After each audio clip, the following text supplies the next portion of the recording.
healthy, got wealthy, and even got wise. That sweet Kangen water open up my eyes, satisfying for the body, gratifying for the mind. Kangen water for the rest of my life.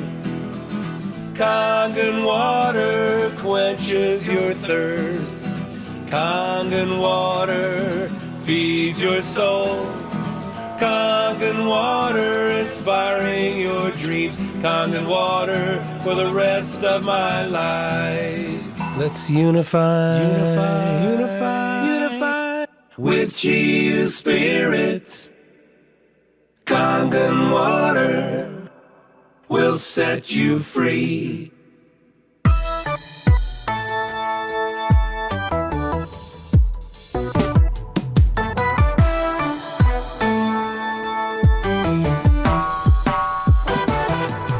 Let's unify with Chi spirit. Kangen water will set you free. Let's unify with Chi spirit. Let's follow Mr. O philosophy. Look within 'cause you wanna win. Join the Kangen Nation. Kangen Nation, we're everywhere. All around the world, water we share. Changing one life at a time. With compassion for mankind. Well, I love you so, you gotta know. Hope you don't mind me preaching.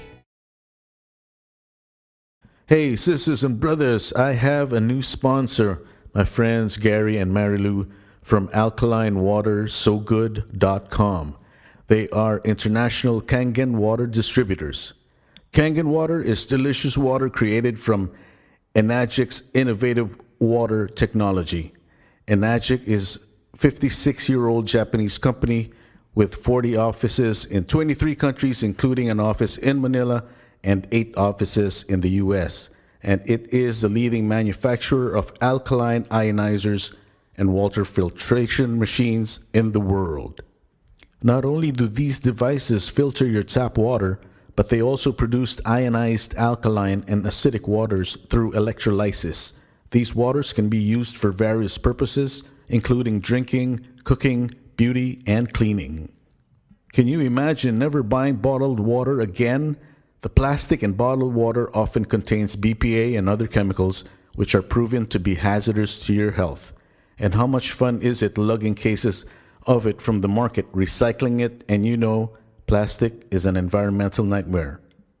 According to Gary, it's also a great way to add an additional income stream. He's been selling machines for over 12 years internationally, and everyone needs the healthiest water in the world.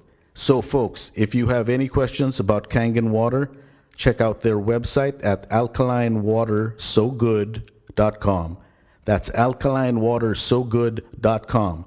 Or you can email them at gary@garyballin.com. Gary Ballin with 2 L's.com. You're listening to the Wolf's Den Radio Show. Talk. Hey, sisters and brothers, welcome to another episode of WDRS Talk, the Wolf's Den Radio Show Talk. And I am your host, Wolf Hemora. Thank you very much for joining me again for another very cool episode of my podcast. It is January 16 as I record this, and it's going to be a great interview with 2 very awesome songwriters from the Philippines who have are leaders of 2 really great bands. In one band is a classic punk rock band from the Philippines called the WUDS, and the other band is a great reggae/ska band called Coffeebreak Island. And I'm going to be talking with their lead singers and their lead songwriters. From the WUDS, it's going to be Balingit. And from Coffeebreak Island, aka CBI, Paul PUTI-AN. So anyway, what's been happening since last week? 5 more days from today, people, no more Donald Trump. And I'm going to just say that. It's going to be a new day. It's not going to instantly change back to normal because there is still the coronavirus happening around the world. And it's really bad. And the vaccines are going out here in the States, hopefully in the Philippines, and also in the UK and everywhere else in the world.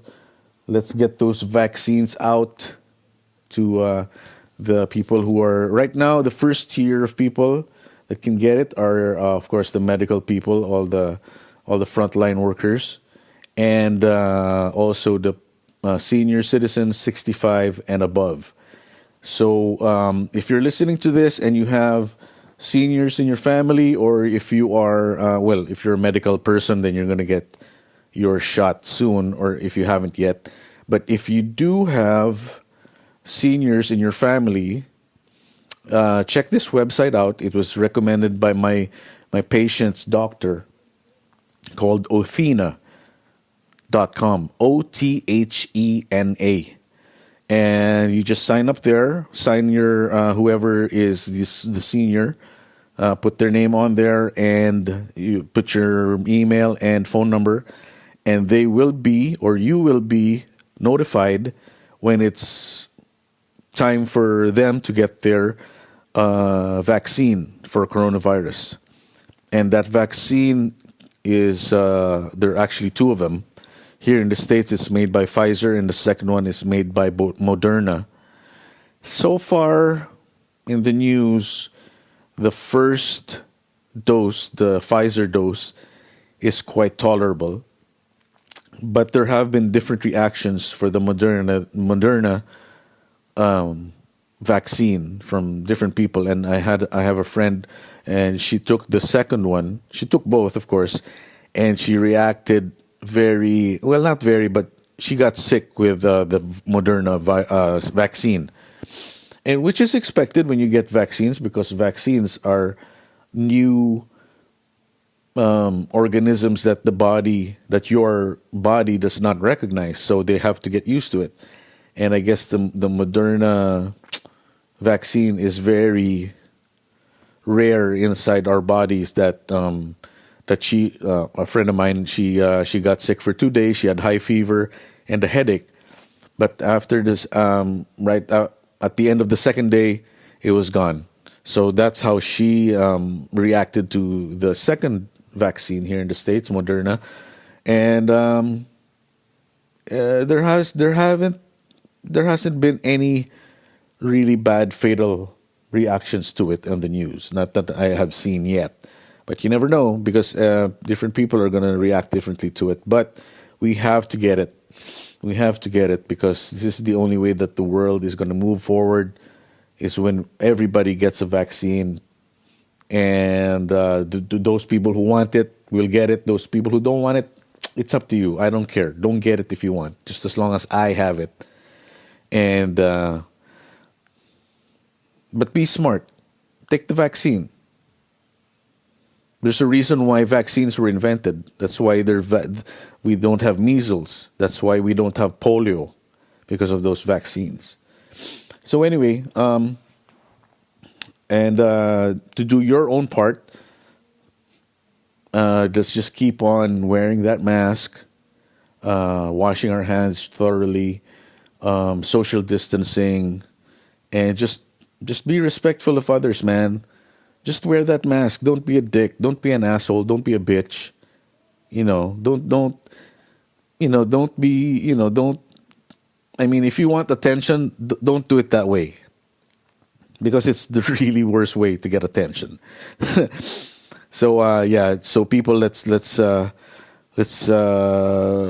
in there. The vaccines are coming. Just, hang in there, and we'll get through this together. We've been going through this together, and a lot of our fellow human beings have lost their lives. And let's pray for those who have been infected, so that they are healed and pray for the families who have lost loved ones. And I can't even imagine how hard it is, how hard it was for them to lose those loved ones during the pandemic. So let's get together, folks. Let's do this. All right. So my guests today, like I said, Paul Puti-AN of Coffeebreak Island and Bobby Balingit of the WUDS. To me, I consider them top songwriters. Not the top, but one of the top songwriters in Philippine music. Bobby Balingit of the WUDS has written, like, I would consider one of the anthems of Filipino rock music in his song called At Nakalimutan And Diyos. It's a great song, and it's sung with reckless abandon and anger and frustration, and you can really feel you can feel the soul of Bobby when he sings that song. And great lyrics, a great message. And Paul Puti-AN on his side with Coffee Break Island. I discovered Coffee Break Island maybe 10 years ago, or maybe 10 to 12 years ago, and they are one of my favorite Filipino bands ever. They are great performers. Paul Puti-AN is a great performer. He's a great songwriter. He's a great singer. He has a really cool, raspy, bluesman voice, and we talk about that in the interview, and we talk about their music, and I really like their songwriting, man, and I hope you guys are gonna enjoy the conversation as much as I did. So without further ado, I said doo. Here is WDRS Talk, my conversation with Paul Puti-AN of Coffee Break Island and Bobby Balingit of the WUDS. Enjoy.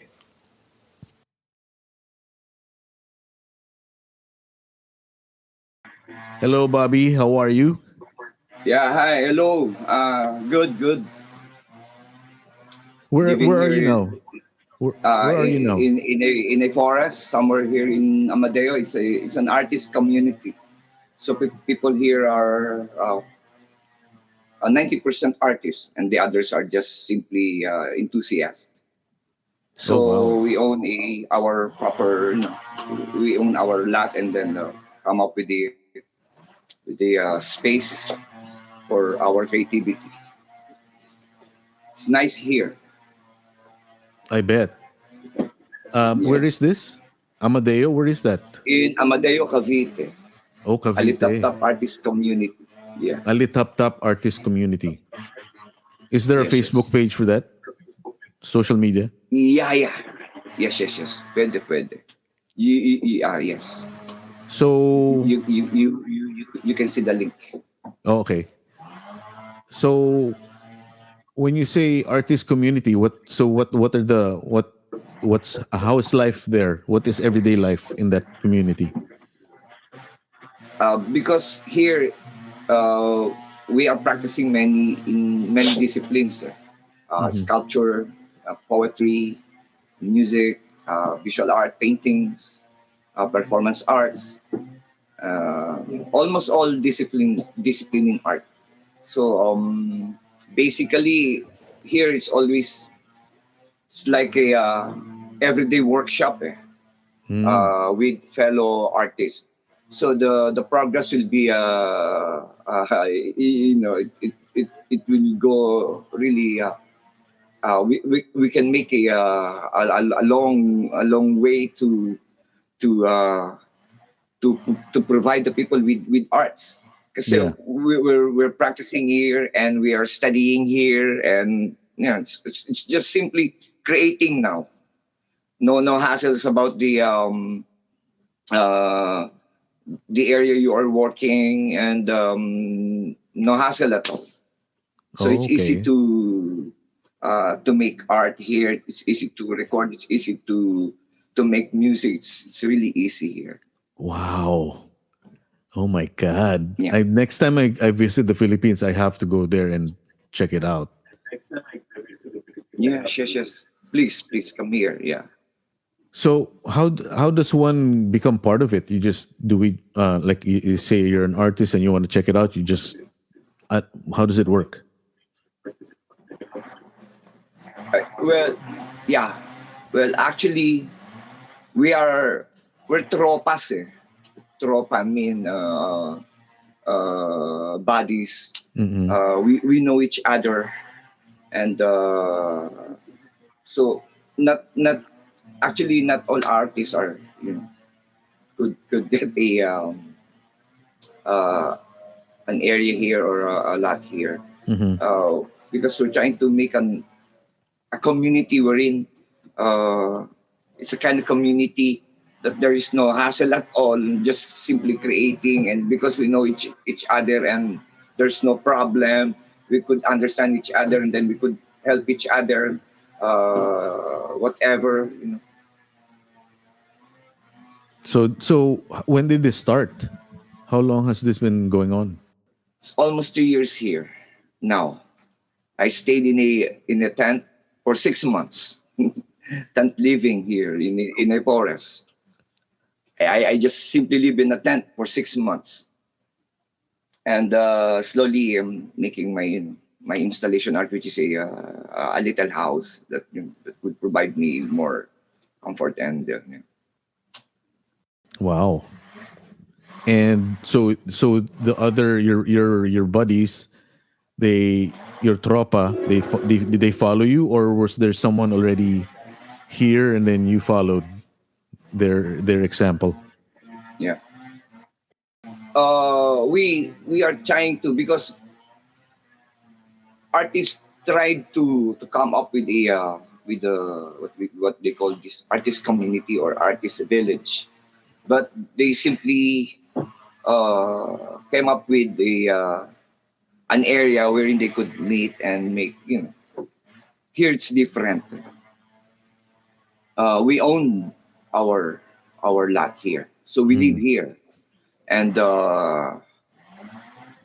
it's easier to connect with other artists concerning projects and other activities concerning arts, and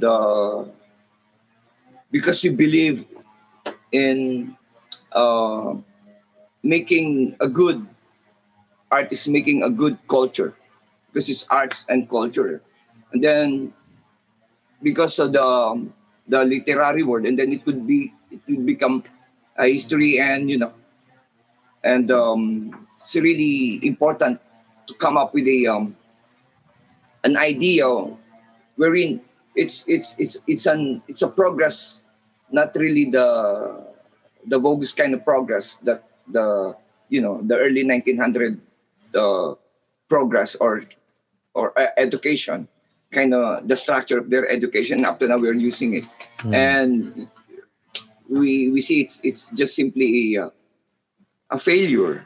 Hey, now in America you have now election, and then I know it's really chaotic, and because that's the nature of politics,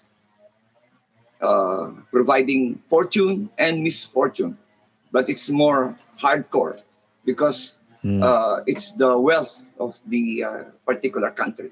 Mm-hmm. So it's hardcore. Politics is Shit, that's a perfect word. misfortune and fortune. Yeah, Hardcore. misfortune and hardcore. Hardcore misfortune, hardcore fortune Fortune. for Talaga. the one controlling. Fuck yeah, man. That you're so right, dude. They call it the 1% here. That's what they call them. It's the wealth of the particular country. Mm-hmm. So it's hardcore. Politics is Shit, that's a perfect word. misfortune and fortune. Yeah, Hardcore. misfortune and hardcore. Hardcore misfortune, hardcore fortune Fortune. for Talaga. the one controlling. Fuck yeah, man. That you're so right, dude. They call it the 1% here. That's what they call them. Yeah. So, I mean, so have you been making music? I'm happy that you have this kind of connection.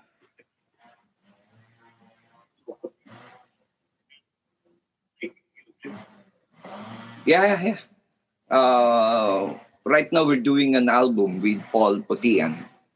It's about the it's a environmental kind of album, but more on the mental health issue. So we in this particular album we try to make it really really low, and I mean not low as in more relaxed, because this new era is, after the pandemic, or still the pandemic time, or the pandemic era, it's like war. Hmm. People are really suffering, not only because of economic. People are really suffering because of fear, and fear is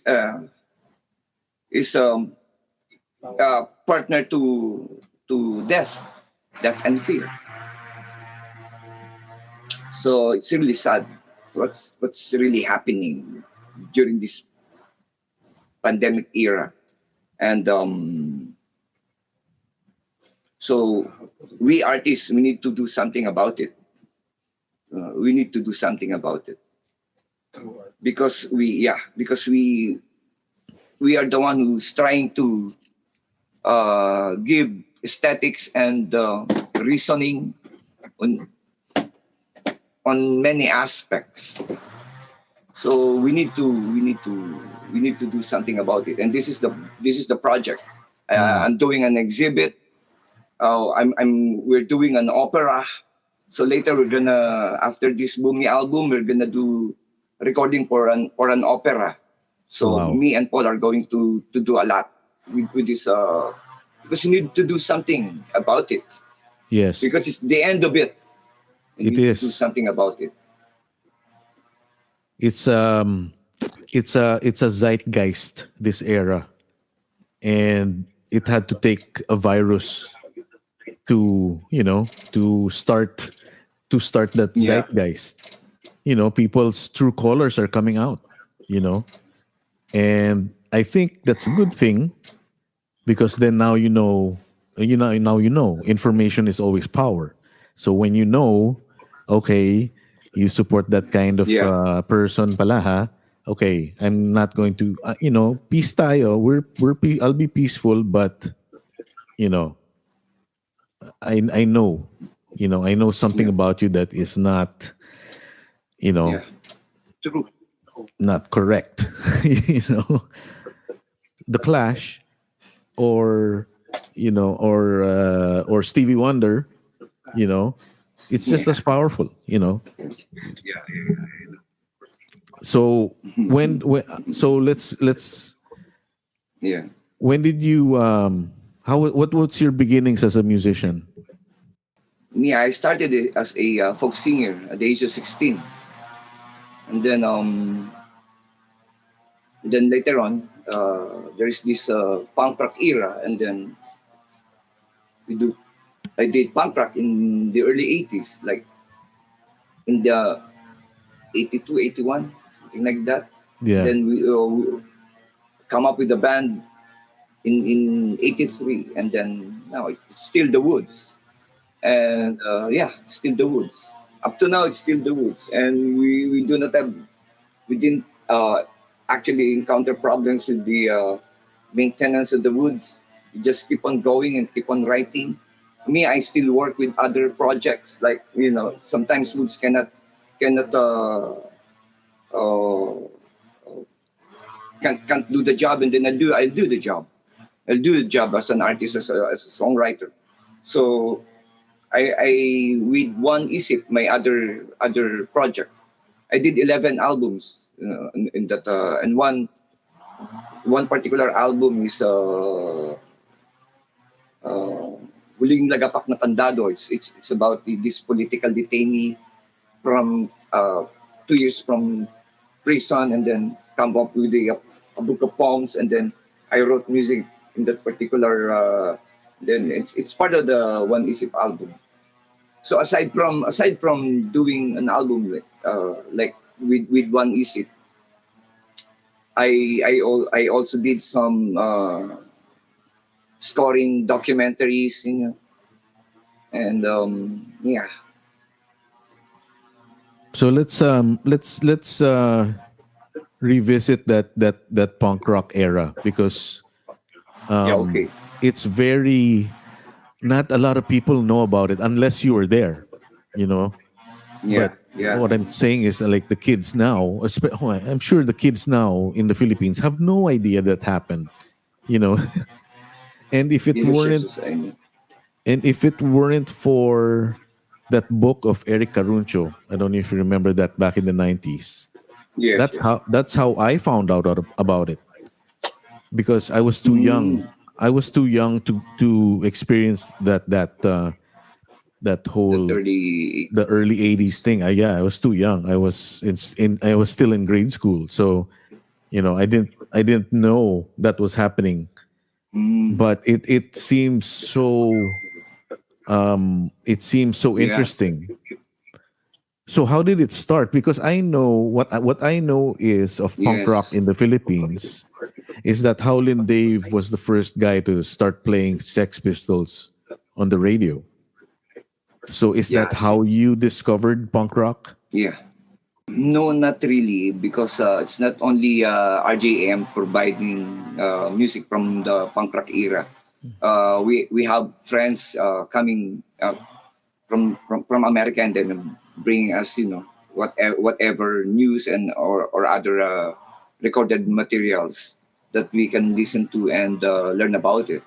And so it's in Asia. Actually, Philippines uh, is part of the punk rock era. It Hmm. was the Philippines during the Europeans and the American. It's the Philippines. It's not it's not in any other country like in Asia, like Japan. No, no, no. Actually, it's the Philippines. It's the first in Asia. Yeah. So we are part of that, really, that era. We are part of the punk rock era, not riding on it, because the Europeans learn it from the Americans, and then Yeah. And it's purely cultural. It's purely cultural. yeah, It's it's we like, are in contemporaries during that time. Contemporaries.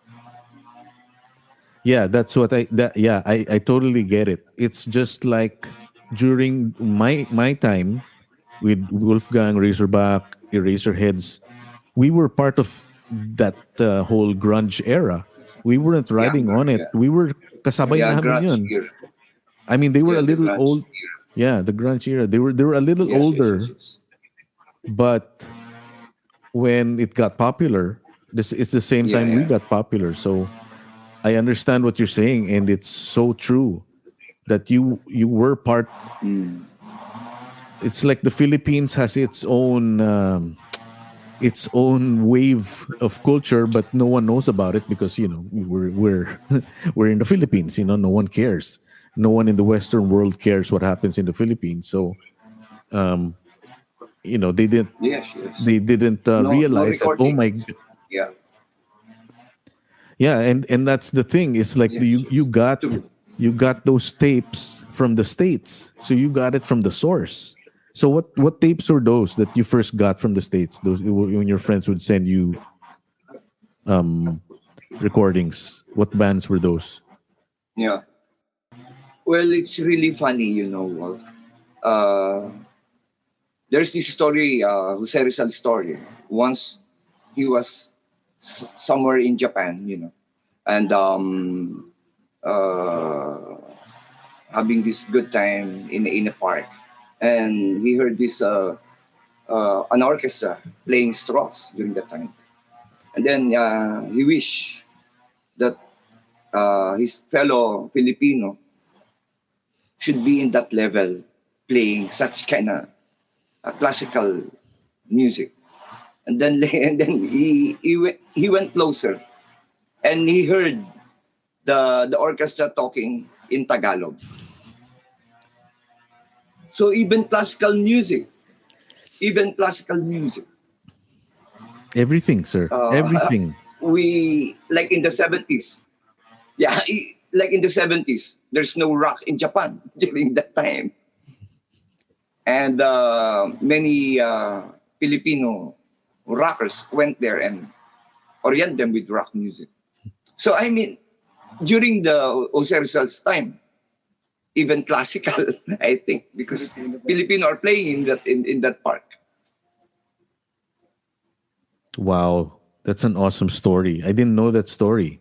So Jose Rizal was in, Yeah, where was he? in Japan, In Japan. Okay. in a park, strolling Oh, in a park. Yeah. wow. See, I mean, See, that's the OG Pinoy pride, man.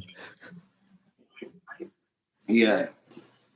It's just it happens that Philippines is poor with these material things, but not poor in natural resources. We Yeah. have all the minerals here, so that's why Yeah. we were always being invaded by and being handled by for hundreds of years by the Spaniards, and up to now it's being handled by political thing, and still have the Filipinos. They can't. I mean, it's ours. Yeah. It's us. It's really us. That's why, like for me, when you say Pinoy rock, that's a genre in itself for me. Like that's up there with grunge and Abadilino. alternative and reggae. Pinoy rock is up there too for me. You know, it's so rich. If they only knew. No, not really. Not that. No, not really. Uh, we heard the news, Oh, and not that loud. So when we heard the news, we heard rock music. okay, I get it. So again, it's not only the Americans or it's not only the Europeans Mm-hmm. who invented rock music. Oh We yeah, invented rock music, but because of the materials, the instruments that we're using, it's far different with the Western instruments. But still, we have such kind of rock music. and yeah, and also See? and like gosh, like if someone um it, because I talk about this with me and All David right. Aguirre, and what we always think, Tagalog in the musical form, even in the written form, but in the musical form, is it's so deep, especially if you write like like like proper Tagalog, not just not slang, not street language, but proper Tagalog, just like how you do it. And then in our band, Mon Legaspi, our bassist, was the Tagalog lyricist, and he used proper Tagalog. And it's such a beautiful language if you know what it is, if you understand it. And Yeah. it's like we just need some really smart, like a smart Dutchman or a German guy to come here to really study Pinoy rock music or reggae or whatever. But it's that kind of music, Yes. the the the hard edged, the political, the hard edged, even the reggae even reggae. We have our own reggae. Look at Coffee Break Island. Oh my God. So what year did Woods form? What year was that? All right. It was 1983 for Woods. Me and Alfred, we've been playing since 1980 as a folk singer. So later we still asked Alfred. We pick people, friends, to come up with the band, like the I mean the Woods. So 2 years in 2 years in folk music, and then WUDS. So so during that time of the punk era, what was the scene? What I know from the Eric Caruncho book is a place called Katrina's. No, Did you play not there? yet. Yeah, we play at Katrina's also, but that's not the early punk rock. The early punk rock, it was in 1980. Eh. So Katrina's, it was in 1986, I think. So it's not yet the early punk rock, it was 1980, and we were few then, only few, and to do the concert, it's just people attending are basically hippies, still hippies, and then later on they cannot connect anymore because it's the punk rock kids are really Hated the aggressive and Wild. and yeah, wild. So and then later it took us almost 10 years, almost 10 years before many kids are listening to it, because we have the RJM, we have the XB 102, then later NU 107, then LA 105, Oh yeah. and Yeah, I many remember. those stations. I remember WXB because Yeah. I had a radio in my room, and you had to find the frequency with the antenna. Kasi mahina, Yes, yes. because it's a weak frequency, So Yes, I know. I'd be moving the radio around the room and then fix the antenna, and then finally get the clearest. And the radio's in some corner of my room. I have to raise the volume because if I move it, it's gonna be static.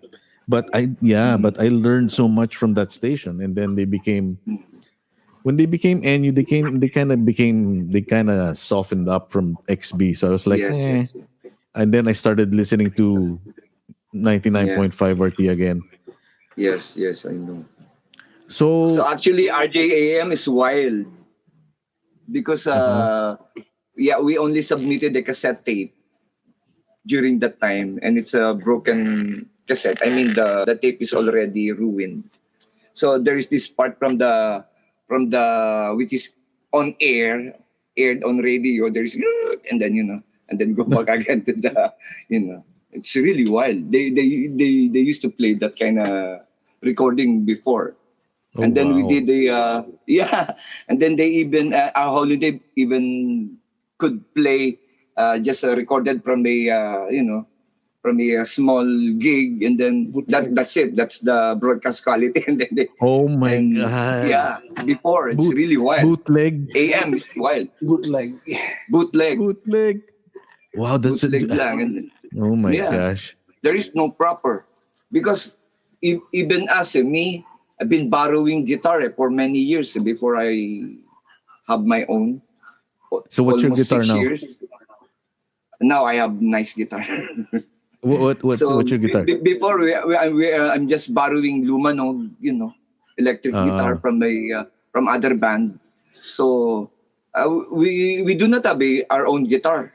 We just go to the gig and then borrow guitar and play. So, that's how punk rock, Yeah. man. Yeah. So That's the essence of punk rock. yeah. I mean, the thing is why I'm so interested in punk rock is because I didn't grow up with that music, so it wasn't really part of my life.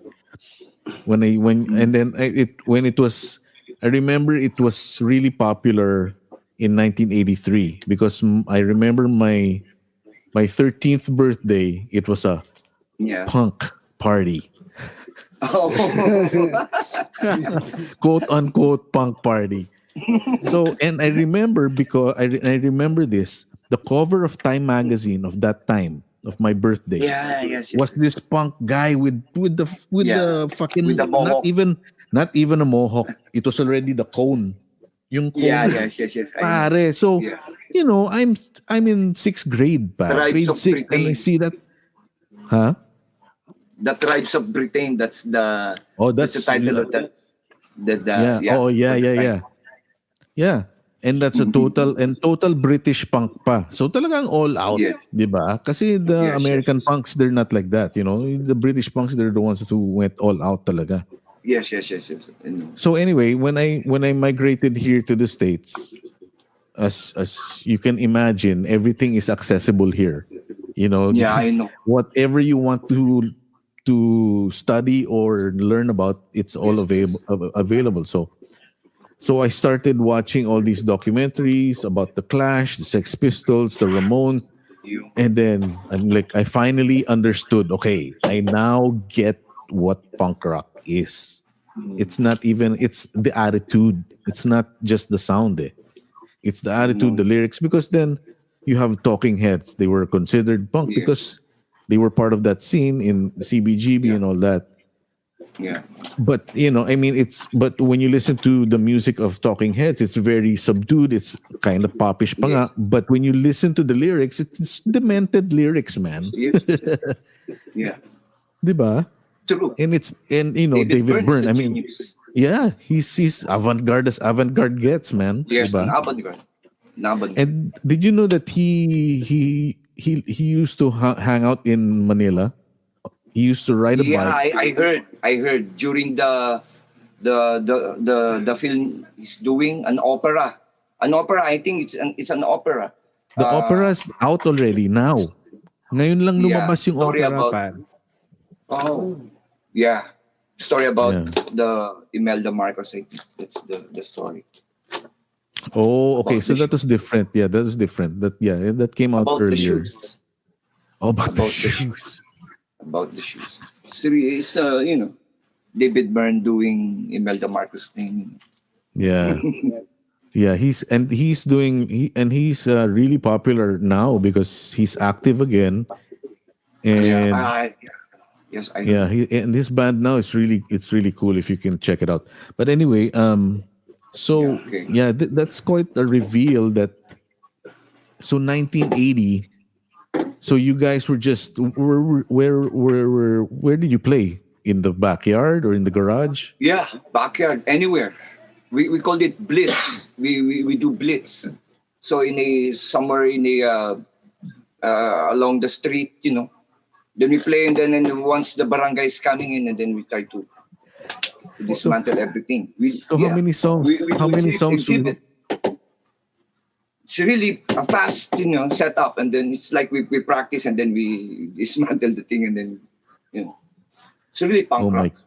Oh, And it's fucking, we even play up to in the middle of the night. We hour of the just keep on playing with neighbors. And because during that time, our followers are really gangs. Ex-convict during that time, and so that's why Oh my people are God. not complaining about it, and that's punk rock. Because punk rock in the ghettos is really different from the punk rock with the rich people. Oh, Although the yeah. rich people are the one who connected with the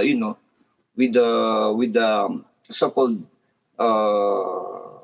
they provided the concerts, they provided those rich punk rockers. Yeah, But yeah. and the ghettos, the poor punk rockers are the one really, making the history, the culture. Yeah, that's the culture. Yeah, yeah, dude. That's even more punk. Wow. Now that you told me that, it's more punk. It's more punk rock than what the Sex Pistols did, or the Clash, or the Ramones, because they played in clubs. Okay, Yeah. they played in clubs. Of course, they had their own equipment. Yeah, but it was Yeah. still a club. There was still a bar. Yeah. So it was still, But this one is ano to? play anywhere. Commando style pa. If there's this vacant area, and then we'll do a concert there, and then after that, before the barangays coming in, it's over. It's really a fast concert. People letting in, and then then play, and then sending home. Yeah. Now the concert is over, and then go home. It's a really quick one. It I, seems I like a mean, take the money and run. take them. We have gates. Yeah, we have gates. 10 pesos. I think it was 10 pesos for the gate. People See? coming in, and then and some other people still coming, but the concert is over. And it's really nice. It's a different punk rock. Third world punk rock is really third world punk rock. So, Third world. so were you playing? Were you playing covers or were you playing already originals from the We start? play originals already. Wow! We play originals already. Wow! But Wow! Wow! basically, it sounds like avant-garde during that time. No, yeah. Because I saw, there's we do not have any processor. We just a local guitar plug into a local amp. Sounds really avant-garde. yeah. But then that's that's what makes Pinoy rock, or Yes. Pinoy, Yes, true. when I say rock, I mean the hard edged kind of music, I don't want to alienate the lighter stuff, but there's that thing, when you're hard edged, even if you're playing like CBI, ska or reggae, they have that edge that another reggae band does not. So Yes. that's the what I mean. Yes, So yes. so yeah, I mean, it's like it sounds so fun. Did you have fun? Was it Yeah, fun? it's really fun. Yes, hardcore fan, man. Hardcore Oh, fan. wait, how old were you when you were The doing this? slam dancing is really wow bad, man. Oh my. And people got wow, pass out with it's really wild, pare. Oh Wild, my man. God. Really wild. But So it's how old fun. were you when you After the concert, of course, there will be riot. There will be riot after the concert. After the gig, I mean the small gig. After that, there's riot outside.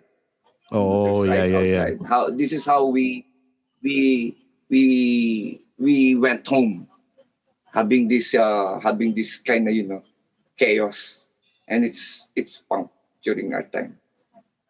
Different from the there's this in Katrina's, the German people, the German punk rock. They're the one, and they're trying to to break the the fight always. Those foreigners trying to break the Talaga. because it's really different. It's really different. They're really worried, and it's really wild. And after that, after the gig, there will be stabbing outside, and it's really wild. But then it's just a kind of protest, Wolf. It's not really negative. It's a protest.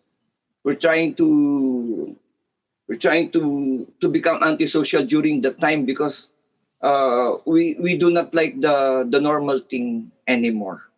We feel that there's something wrong with the politics. There's something wrong with the system. There's something wrong with the education, and this is our protest to look as really ridiculous, something like that. So that's why we wear something. Me, when I was in college, I pinned I always have this. Instead of a pin, I pinned a banana on my shirt. So there's this banana hanging. My teachers are looking at it, and but they knew that it's my art because I was with into art during that time. And WUDS is already when I was in college, there's WUDS already. So they used to it. I'm doing many, I go to school barefoot. It's all right, It's just a protest. Yeah, yeah. No, It's a I get it. statement. I get it. I get It's a it. protest. Now they call it performance arts. There's this performance arts now. Yeah, it's quite popular now, performance arts in art, but those are performance arts during that time. So man, yeah, I love We talking have about Paul. what?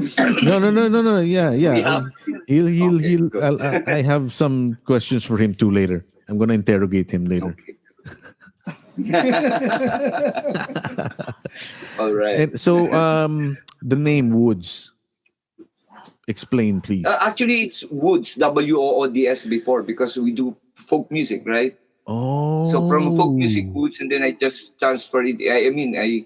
I just translated it, or make it WUDS, because it coincides with the word WUDS, WUDS. It means insane. Eh? It's a Scottish term, so it's easy to WUDS and then turning it into WUDS like WUDS. Uh-huh. So insane. So yeah. Yes. Then It's WUDS. fucking insane, man. I mean, Fucking insane. yeah. So that's cool, man. So it was originally WOODS because you in your Yes, folk yes. in your During folk the folk era. the folk Yeah, era. yeah. Wow, man, that's so interesting that you. Yeah. So during your folk days, were you already singing political stuff? Yeah, of course, there will be Bob Dylan, there will be Peter, Paul and Mary, there will be Crosby, Still, Nash and Young. Those it's really highly political during that time, during the folk era. So you played probably the song Ohio. Yes. yes. Yeah, man. Wolfgang covered yeah. that too, man. Yeah. Oh, Yeah. Oh. Ako pa. And then, It's a nice song. The melody's nice, but the meaning is so dark. or Dead in Ohio. Oh, pare. I mean, that's like Americans And it's shooting still out- happening. It's still happening. It's still happening. Still happening. The police are doing it now.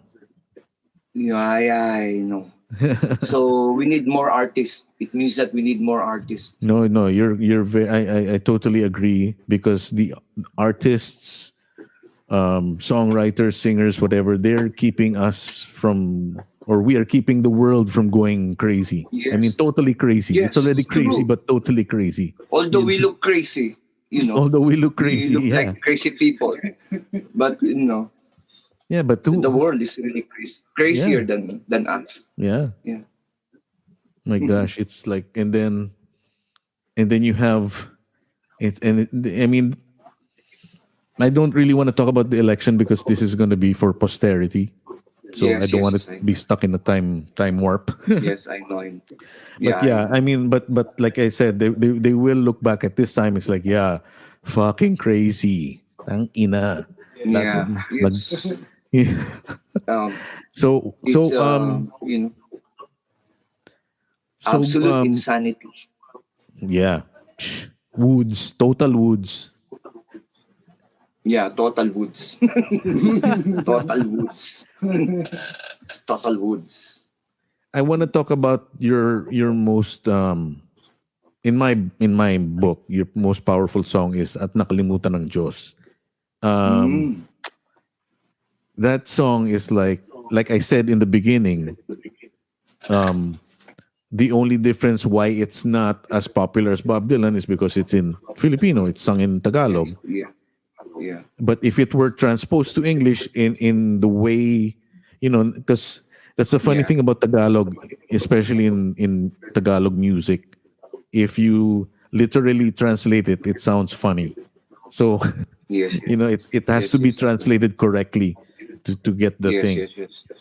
And the lyrics of that song is just, it's like, if you it hits you and then you feel that guilt right away if you have it, if Yes, you're like yes. that person, Yeah. and it's a gut punch. It's like boom, tang ina mo pare. If you Yes, don't, yes, if you yes, still don't get it, man, after this, Yes. then Yeah, I know. God save your soul. Yeah. So yes. so how did that song come about, man? I was in college then, and it's just I keep on hanging with these people, and I have this because I really look crazy and insane during that time, so I have following. So they listen to me play music, and then I actually it's just a spontaneous song. It's just I sang it spontaneously, So I have different lyrics until so many times during the early at Nakalimutan ng Diyos, the lyrics is always different. It's always different. Oh, Until when we recorded it, I need to finalize it, oh, okay. But was it the same theme? Like, Yeah, the same. same theme but different Yeah. like lyrics, I guess. Yeah. As how I remember the song. Mm. Because me, I'm maybe I wrote differently. Me, anytime I want to write a song, I could do it. It's easy for me to write songs. But then, of course, there is this favorite, that really haunts you. That really, it's like an LSS thing, your song hunting you to write it down, Yeah. So that's how I write music. Although with my one isip, I'm doing the album spontaneously. It's just spontaneous. I do not have any idea at all what kind of song, what kind of chords. I just handle the guitar and then and that's it. And then Shit, providing, dude, that's how I did many of One Isip album. It's really spontaneous, and that is my that's my style.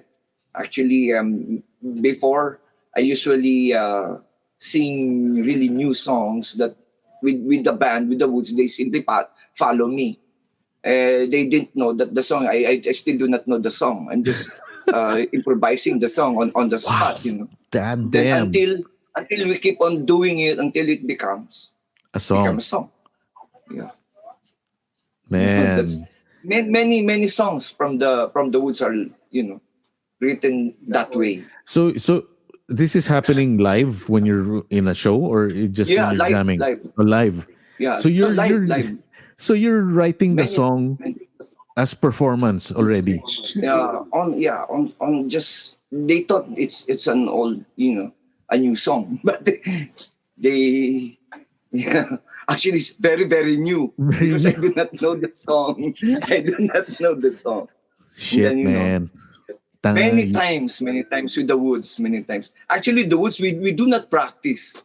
We do not practice, so that's why we always sounded different every time we play. Yeah. We do not practice. We just used to it to the only the last album we did we practice because because the distance I'm living here in Amadeo. It's then we practice. Yeah. But before we always play new song. It's sometimes Alfred will do that also, but most of the time I'm doing it. I'm the one doing it. We do not even during our time. I do not prepare any set of songs to sing. Just it's always which is like that. We do not put even we have the concert at the park, right? You need to submit the lineup of the song because they need to provide the thing, so they could look at with what kind of song is and what song is this one, but we do not follow. We just provide them and then we do not follow. Oh my God! Still, yeah. And even singing new songs, I'm singing with. I saw this guy person in front of me. He didn't know that I'm singing about him already. That's what I'm doing. It's really it's crazy, man. which is really crazy. But so that's why we remain underground. No one likes us because of that idea. Yeah, but I mean, but that's the thing. That's you. That's your thing. Yeah, But then, but on the other side of the coin, you still wrote one of the most powerful Filipino songs that's ever thank you, recorded. So no one can take that away from you, man. Because and then even the way was that a one take, the recorded version? The recorded version, no, I don't think so. It's Okay. yeah. because because with a producer, you're gonna like the way I'm gonna do it. Eh. The Ivory Records nga before, they really I'm a big problem with the Ivory Records before because I'm going to submit the lineup for the recording for the album. Then during the recording, I'm going to record new song. And even Mon Shasita do not know that the song is new. Just now, I'm doing it now. Yaman ng Mundo is like that. Eh. I wrote it on the spot. Eh. So really, oh my Ramon God. is really pissed off with with my idea during the recording. You see what I mean? I mean, it's like we have our own you. Like let's say in American music, you would be like in a way, not exactly, but in a way, Frank Zappa, like that. He does his own thing. He's really good at it. Of course, it's all orchestrated. He writes his music, not like you. You're on the spot. But it's still the same approach. It's like this is me. Deal with it because Yes. at the end of the day, I still wrote at Nakalimutan And Diyos. It's like just fun in art. So what I meant is that even in our own musical culture, we have our own Frank Zappa, and it happens to be Bobby Balingit, and that's really something to be. It has to be, something to be proud of, and to say na parang okay, meron din tayong ganun. Because what I experienced when with we have Raul also. Yeah, there has to be someone like that. There has to be a David Byrne. There has to be a Frank Zappa. There has to be people like that to bring balance to everything. It can't be all just Eraserheads and then on the other side Wolfgang and River Maya and then Razorback. It's two poles masyadong malayo eh. There has to be something in the middle that everyone can understand, even though it's not conventional. And then man, I'm sorry, I'm stoned, so my mind is going everywhere. So wait, so when here your political side, how did that start? Me, for many years, I've been, very active with the political issues. Active in the sense that some of my songs are not really political. It's just as a writer, you need to have a proper expression on a particular thing or particular subject. So most of the time, it was what is really happening with the society I'm referring to, but actually most of my songs are really it's highly spiritual. I call it spiritual because if you listen to my lyrics, it sounds, when you listen to it literally, it's like that. But actually, I have different idea or different feeling on a particular song. Now, I don't care if the people is going to hear or heard or understand the real meaning of that particular song. I just don't care because the sound the vibration is still the same vibrations, the same effect. Even though we are conscious or unconscious on a particular thing or a particular vibration, still we are always got connected or influenced by such, So my songs are really highly spiritual, not political. Mm-hmm. But the basis are like the society. It involves politics, and because I want to make it sure that's the right way. So I studied politics. I studied the ancient politics. I even conducted a class with the graduating student in law for geopolitics. So I really studied, and then I learned that politics is simply misfortune and fortune for the people who is ruling. Yeah, that's what it is. That's what it is. I mean, it's not the thing that I've noticed here living in the States. Yes, there's a lot of racism here, which is very unfortunate. You know, there's a lot of people are very set in their ways. Talagang racist. Unfortunate. It's very unfortunate, and it's sometimes unbelievable. You know, it's like, what? Yeah, I know. You're judging someone because they're not, Yeah. because they have dark skin. You know, Yeah, I mean, or you know, squinty eyes, you know, like Asians or Yeah, yeah. something. I mean, how shallow are you? I mean, why is Yes, yes, you yes, I know. it's so shallow. But anyway, so so that's a very big issue here in the Yes, yes. States. It's because you know why? Because they looking at people like just a material thing, not the spiritual thing. So we are really ignorant about the spiritual, you know, thing or the manifesto of the what is spirituality. Mm-hmm. You know, that's the only problem. We were used to educate in such a way that we becoming hedonist. You know, we yeah, hedonism. It's absolute materialism.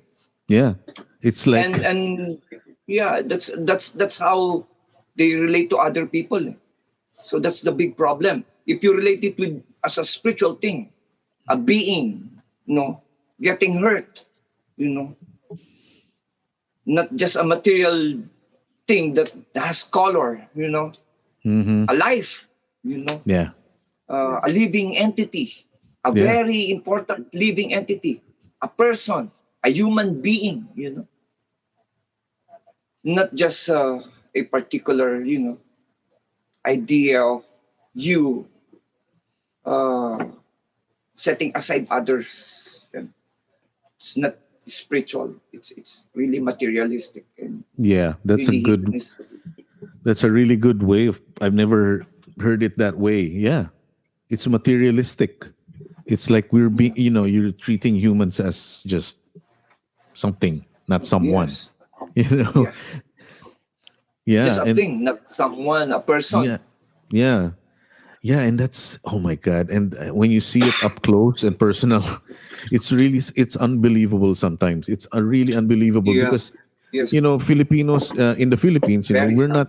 we're not used to racism because we're majority Yeah. Filipinos. You know, no one. Yes. Yes. But what Filipinos experience is a little more of classism than racism, right? Yes. Class. Correct.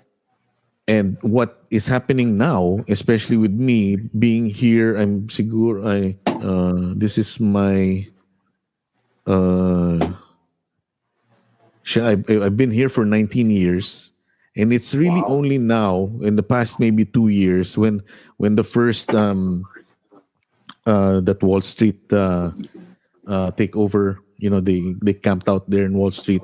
Yes. Yes. This was Yes. a decade ago or something, and it's really not about race, because they're finding out now, going back to the present elections, they're finding out that there are a lot of African Americans and Latinos who are voting for Orange Man, and Okay. he has been insulting African Americans and Latinos every now and Yes. then, Yes. but they're still, you know, so they're still supporting him. So it's like, you know, people are scratching their Yeah. heads. It's like, why? So Yes. it's like, it's really not about race anymore. It's really about Yes. the money. Yeah. Money. And that's Ignorance. ignorance. Yeah. It's like, it's all about money. Who can make me money? I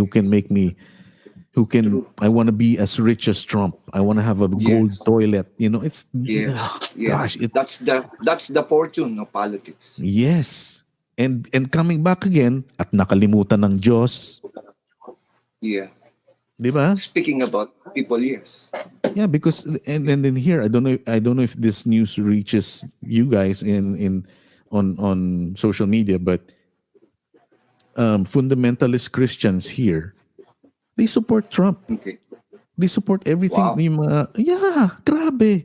I mean, and I was like, wait a minute. You're Christians. Jesus Christ. I'm not. I'm a Roman Catholic like any other Filipino, but Yeah. I don't go to church because I'm like, these people. You call yourselves Christians, but none of what you say is written down in the scriptures of Yeah. those four guys that hung out with Jesus. He never said what you're Yeah. saying. He always said, Yes. "Turn the other cheek." If I have food to give you, you can have my food. It's about being Yeah. selfless. So it's Yeah. like, Being my selfless. gosh, Yeah. it's really, it's crazy. And then you see, it's like, wait a minute, who? Yeah. I mean, and then I found out recently, and then I listened to podcasts too. It's like these fundamentalist Christians, they take the Bible kasi literally. I mean, Okay. to a very big fault. Yeah. Because, Yeah. because those are just writings of normal human beings. No, di ba? Okay. So they think what their idea of salvation is the revelations, right? Yeah. There's going to That's be the a huge- idea, man. yeah, Salvation. yeah, Salvation is considered one of it's one of the lowest kind of relationship to God. mm, Salvationism, mm, because what is human being in our materialistic way of life? Simply liberation, economic progress, and sense gratification, right? yeah, That is what we were being trained mm-hmm, to become really a hardcore hedonist. And liberation is not yet spiritual, yeah, because liberation is somehow it's like liberating from sufferings, not really still practicing spirituality, because spirituality is more on relationships yes, based on love. yeah, based on It's love, always yes. based on love. Not, It has to you don't be care if you only will based be, on love. yes, you do not even care if you will be brought to to hell, Yeah, being, yeah, right. There's you are not going to regret at all, yeah, because you are in a relationship with a higher being. You are in a relationship with the absolute truth. So there's no way that it could distract you from serving or having the connection. So liberation is not really spiritual. yeah. It's just a step It's going actually to. it's actually kind of the what you said, the salvationism is kind of selfish, right? Because you're thinking about your Somehow. salvation. Yeah, somehow not totally selfish, but it's like it's like it's like your actions. You're doing your actions not because you're doing out of love, because you're doing it because I want to be saved. Yes. It's like the song of Led Zeppelin, Stairway to Heaven. She's buying a Stairway to Heaven, and it's like somehow, when you remember the 700 Club. Yeah. Yes. So it's still on here now. It's still on here now. Yeah. So when I would see that when I was younger, and the host Pat Robertson would always pray at the end, and Okay. I would be touched, because it was a sincere prayer, praying for Yes. someone out there who's suffering. Yeah. It's like, wow, that's cool. So I was like, okay, 700 Club, whatever. Yeah, they're good people. Yeah. And then I come to find out here, oh my gosh, just it's like Yes. I know. all these rhetoric, political rhetoric, Yes, that yes, yes. that it's Yeah. like anti-immigrant. It's just Yes. not good. It's not Christ-like. It's not Yes. I don't want to be just focusing on Christianity, but Yes, yes. they claim to be Christians. I mean, di ba? Not in a complete understanding of what is Christianity. What Yeah, Christianity exactly. means. Yes. What So Christianity when means. Why? Because lack of history. That's the problem. History. And people are selective history, and many people are controlling such history. So that's why their liberation is the main thing. No, liberation ruined everything. People wanted to liberate on such and such, and then they forgot the higher the higher purpose, hmm which is really having a relationship with the absolute truth. It's different, man. It's different. yeah, People they quarreled, they chaos, they were confused. Why? Because this is the nature of the material world. It's a planet of death, and we cannot do anything about it. Just and what we only need to do is to really connect with the higher purpose. It's not just liberation. Liberation is just a step yeah, to do the higher purpose. The yeah, higher purpose is uh, uh,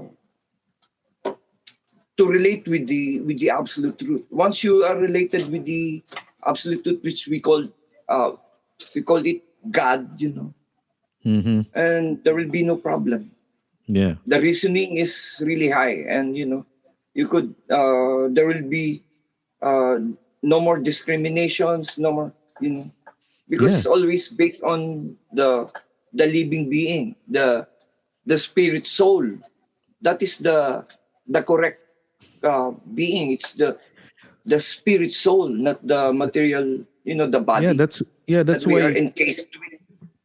Yeah, um, that's why human beings can sense something from other human beings, like bad vibes or good vibes Yes, yes, or no yes, true. vibes, Yeah, or true. really nothing at all, no connection whatsoever. Yes, yes, yes, yes, But then when you yes, meet someone right away, you have a connection. You can feel it right away, man. yes, yes, That's the yes. soul. That's the soul. The two souls. Like, Yes, uy, I know I've met you before. connecting. You're cool. Yes, the You spirit know. soul. Yes, Yeah. And then when you find someone medyo bad vibes, you stay away. It's like, no, I don't want to yeah, waste time with you because we're just gonna be bad vibes. So never mind. That's yes, not. You yeah, know, I'm. yeah. I'm also. I'm. I guess people look at me as Mr. Peace and Love, but I'm also a practical Okay, peace and love kind of guy. yeah, It's not. It's not a naive kind of peace and love. yeah, yeah, Kumbaya, yes, kumbaya. yes, yes, It's like no. It's like it goes deeper than that. It's like yes, if I find someone that I can connect with right away, it's like that's how I felt when I first met Paul. I all connected right. with the music, with the band, the energy of the band, and then when I spoke to him, and he invited me over to his house a couple of times. I had lunch with his Mm, family, and it's there. The connection's there. So, and then the last time I was there, I invited him over for our party, my like going away party, and he sang mm, Beatles, and everyone's like, "Oh my God!" All these younger kids, the younger people who were hanging out with us.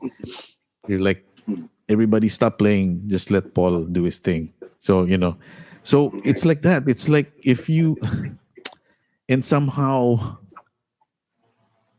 it's like here in this election, there are people like posting on social media.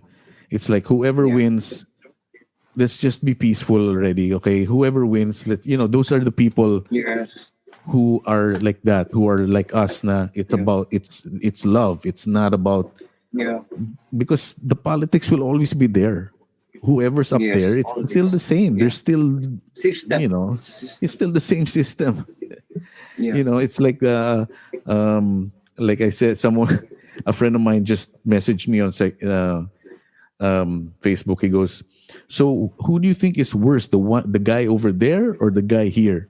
Speaking of Trump or the president of the Yeah. Philippines, and I go, dude, Same banana, different monkey. Yeah, because the politics now, this iron age, this age is always are always prone to corrupt. That is the very nature. So we artists, we need to remind them always, because that's where the generations are going, you know. Yeah. And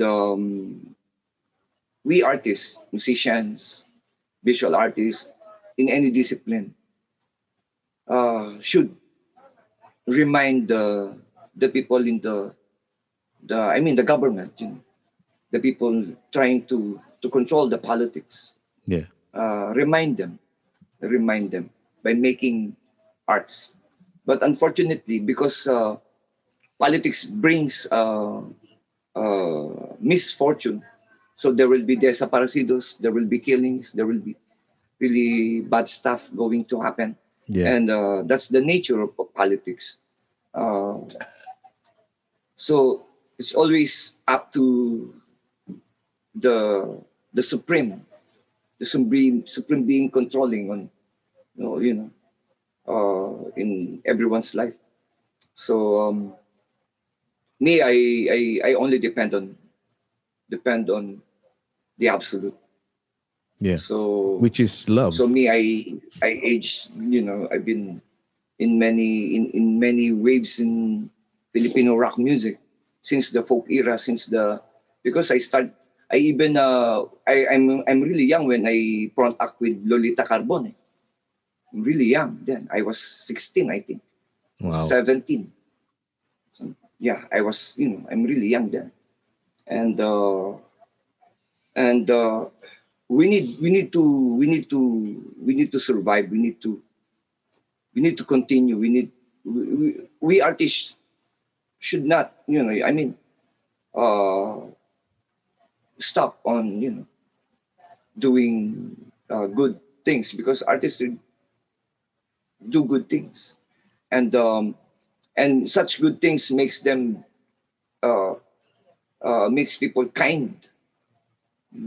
Yes. So let us artists let us just remind them. Let us remind them. So that is the most responsibility of an artist, to remind people in whatsoever. And with that, thank you very much, Mr. Bobby Balingit. Thank you, man. Thank you, Wolf. Thank you for inviting me, man. You are a deep individual. Thank you, man. Thank you. Hey, sisters and brothers, I have a new sponsor, my friends Gary and Marilu from alkalinewatersogood.com. They are international Kangen water distributors. Kangen water is delicious water created from Enagic's innovative water technology.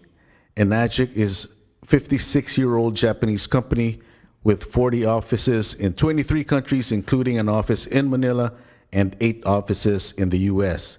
And it is the leading manufacturer of alkaline ionizers and water filtration machines in the world. Not only do these devices filter your tap water, but they also produce ionized alkaline and acidic waters through electrolysis. These waters can be used for various purposes, including drinking, cooking, beauty, and cleaning. Can you imagine never buying bottled water again? The plastic in bottled water often contains BPA and other chemicals which are proven to be hazardous to your health. And how much fun is it lugging cases of it from the market, recycling it, and plastic is an environmental nightmare. According to Gary, it's also a great way to add an additional income stream. He's been selling machines for over 12 years internationally, and everyone needs the healthiest water in the world. So folks, if you have any questions about Kangen water, check out their website at alkalinewatersogood.com. That's alkalinewatersogood.com. Or you can email them at gary@garyballin.com. Gary Ballin with 2Ls.com. Okay, so now we are in the second part of the episode with Bobby Balingit and Paul PUTI-AN. And he's up next, the singer, songwriter, guitarist, showman, cool fashion dude, Paul PUTI-AN on WDRS Talk. Thank you, brother. Thank you. Thank you, man. Salamat din. Thanks for inviting me. So, a little background on Paul. How I met Paul is I visited the Philippines in 2006, 7, the turn of the year, and I was taken to it was the drummer of Putreska who passed away. That's how West Lou. Yeah, West Lou. Yeah, a friend of mine brought me to the wake, and then that's where I met all of you guys, even the guys from Putreska, from that crowd, and I was very nervous.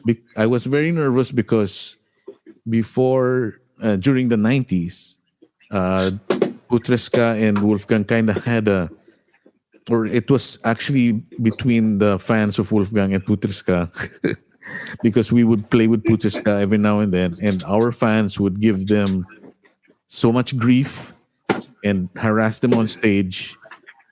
And not because we told them to, but I think the guys from Putreska thought that we would tell our fans, "Oh, you throw stuff at them." But we never did that. We are peaceful people. We would never do that. So, so when I went there to that wake, I was very nervous to see the Putreska guys there. I'm like, "Oh my God, these guys must hate me." But then everyone was cool. Everyone was warm. It also helped that I was bald already by the time, because everyone else was bald. The ska guys were all bald. The skinheads were all bald. So I'm like, okay, I'm bald too. Okay, I look like them. But everyone, but everyone was nice. Everyone was cool. Everyone was, like I said, warm. So it was like, drunk. Okay, no more. That wall was an illusion, And then I met you. I think I met you there, and Rafi and June, your drummer at the time.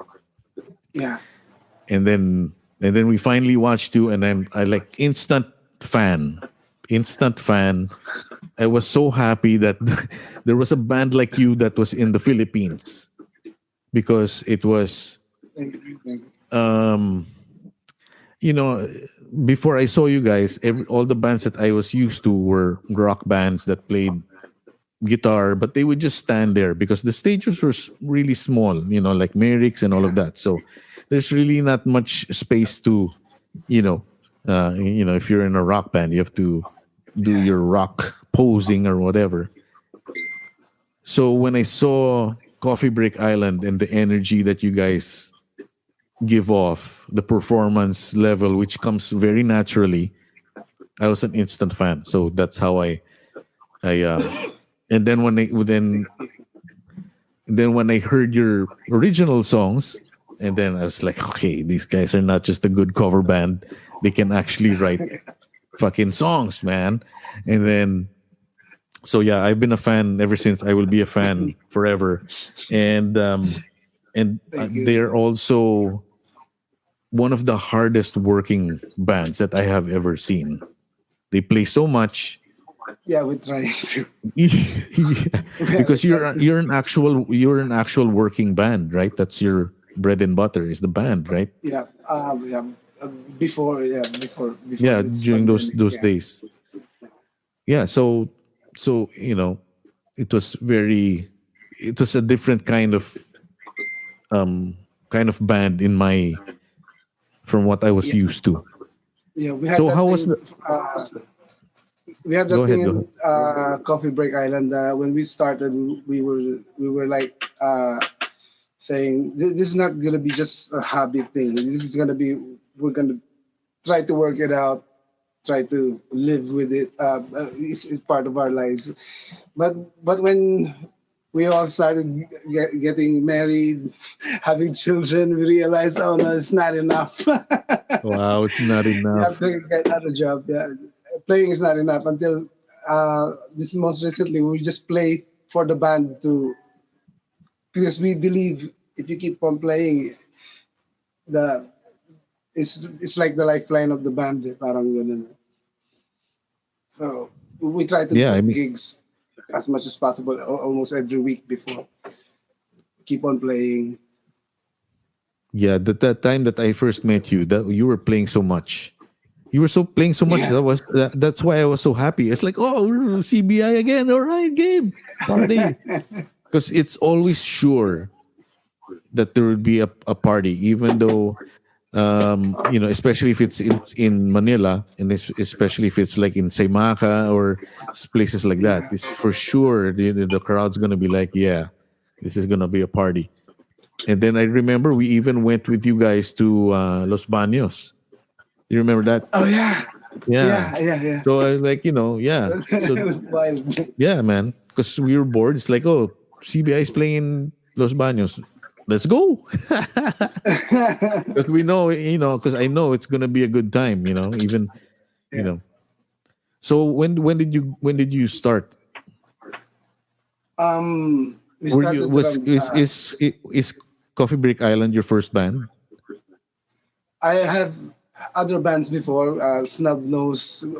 We were like parang followers of Putreska because Putreska had a big following. So we were one of them. So and then our bassist is related to Omel, the bassist of Putreska too. So they try to mentor us how to how to play ska. They introduce us to the music. They given us cassette tapes of artists, and we fell in love with the Specials, their first album, the Specials. What's We the tried what's to cover the almost. the whole album? Yeah, What's the popular? yeah. Every time they gave us a tape, we tried to play the whole album. They gave us the English beat. We tried to play. They gave us the selector. We tried to play. I tried to sing like Pauline Black. Oh my god! They used to call me Pauline White because I sang almost all of her songs. Oh my god! She has a high voice, We right? started that Yeah, I used to. I used to reach it before the drinking came in.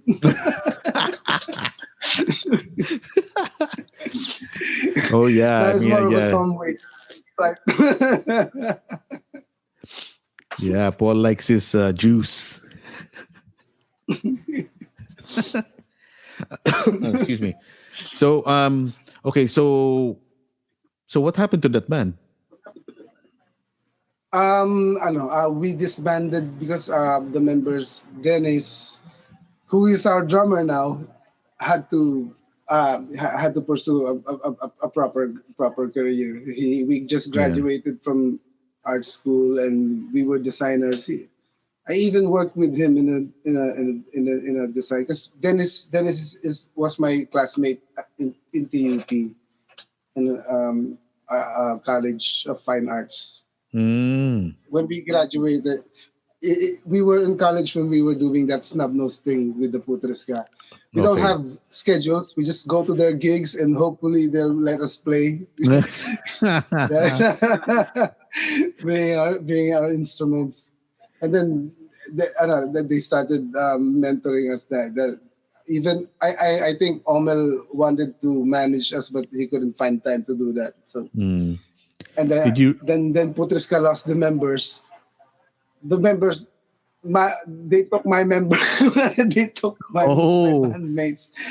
The keyboardist Nomer replaced Bing, and the bassist he replaced. So I was left alone.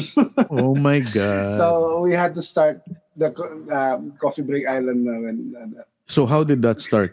So yeah, how did Coffeebreak Island start? Were you writing songs already? yeah, I wrote songs for that band Snub Nose before. Even I had a high school band before with my brother and some of my cousins, and I wrote almost a whole album. Oh my god! from that, and we just recorded it in a cassette. We rehearsed at Mang Jun's at in Q Mart. I know, I don't know if you've been there. Yeah, Nepa Q Mart. So Yeah, we yeah. recorded. Yeah. um, I wrote 12 songs for that band, and it sounded like Eraserheads. Oh, but how did that start? How is it natural for you just to? Because I already know that you're a songwriter, but is it just natural for you to just it'll come out of you easily, or do you work on it? I worked on it. I was really a big Beatle fan before. When I was young, it started out with Elvis, then I fell in love with the Beatles because I fell in love with them because they write their songs and they're so creative in doing so. And it's like I studied them, and so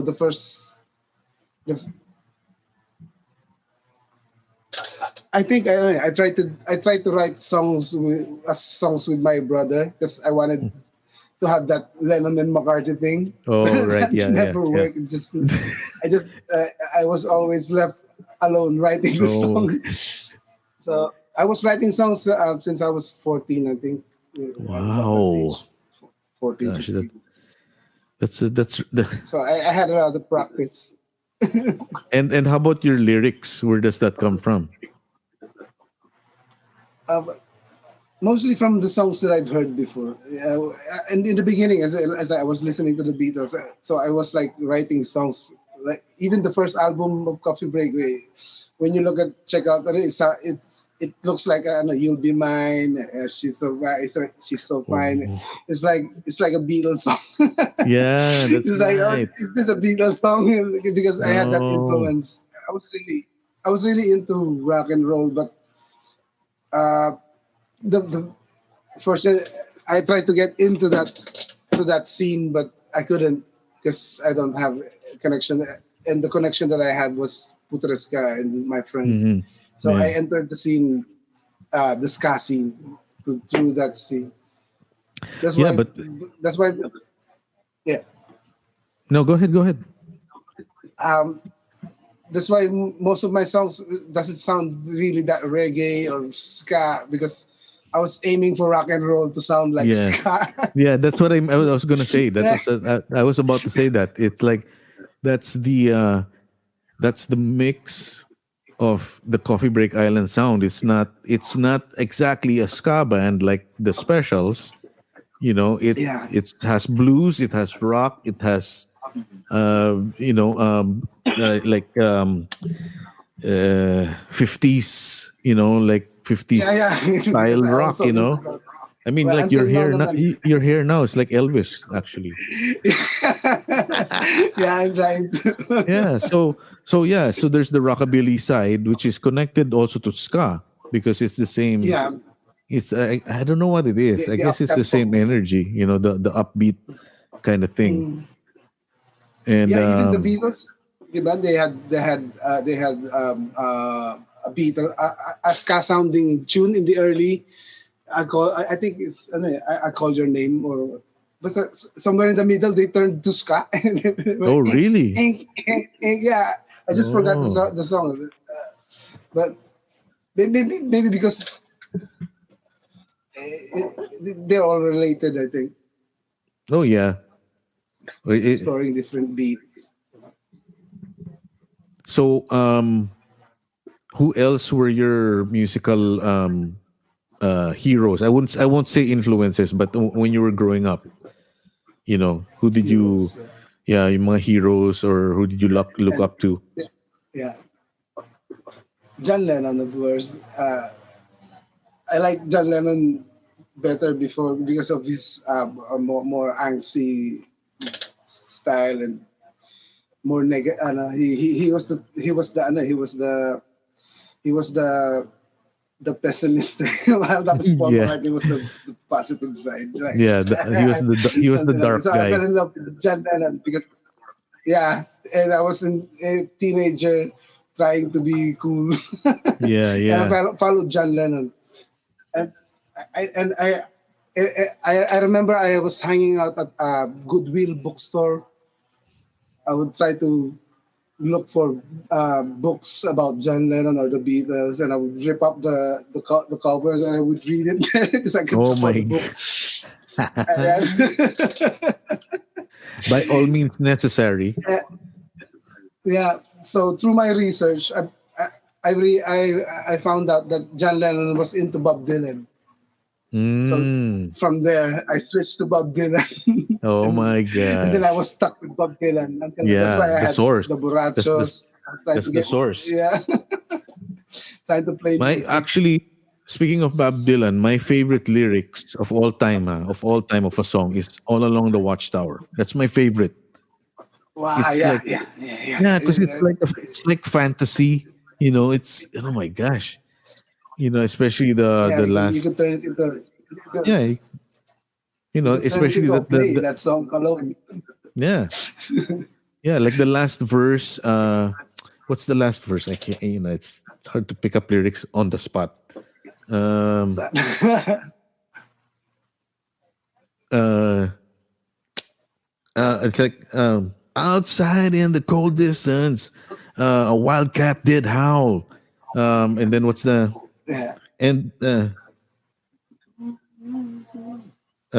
gosh, what's the I don't know the words. I forgot. yeah, it's so hard. Outside in the cold distance, a wildcat did howl. Two riders were approaching, and the wind began to howl. Oh my God, So, di ba? yeah. Di ba? The wind began. Oh my Yeah, God, yeah. that's it's so The yeah. first time I've heard that was from Jimi Hendrix. I didn't Yeah, know it was a Dylan song. Yeah, same here. Because Bob Dylan is a friend of Allen Ginsberg. Oh yeah, Ah, maybe you got that from Ginsberg. Maybe. yeah. They were all there in New York. Oh, he was- In Greenwich Village. They were all there. Yeah. So, okay, back to Coffee Break Island. What's up with the name Coffee Break Island?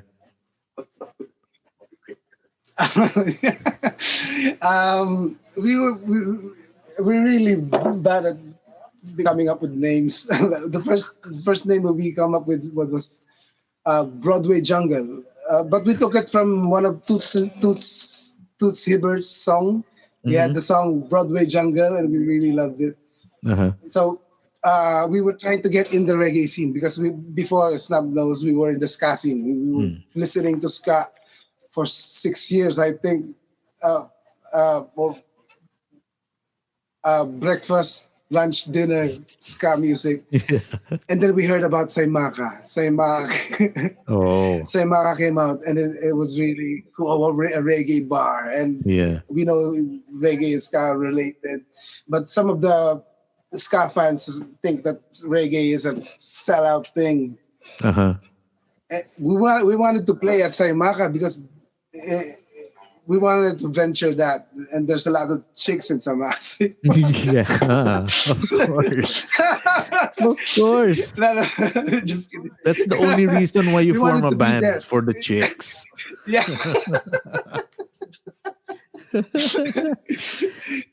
But yeah, I've been to Saimaka. Yeah, it's a lot of chicks, man. Yeah. Yeah. It's funny. We tried to get in that scene. So we pass our like profile, Broadway Jungle. We play ska, reggae, and Jamaican music, blah blah blah. Ganito. Mm. And then they didn't like us. They didn't like the profile. We didn't even get an audition. Uh-huh. I don't know, maybe because of the name.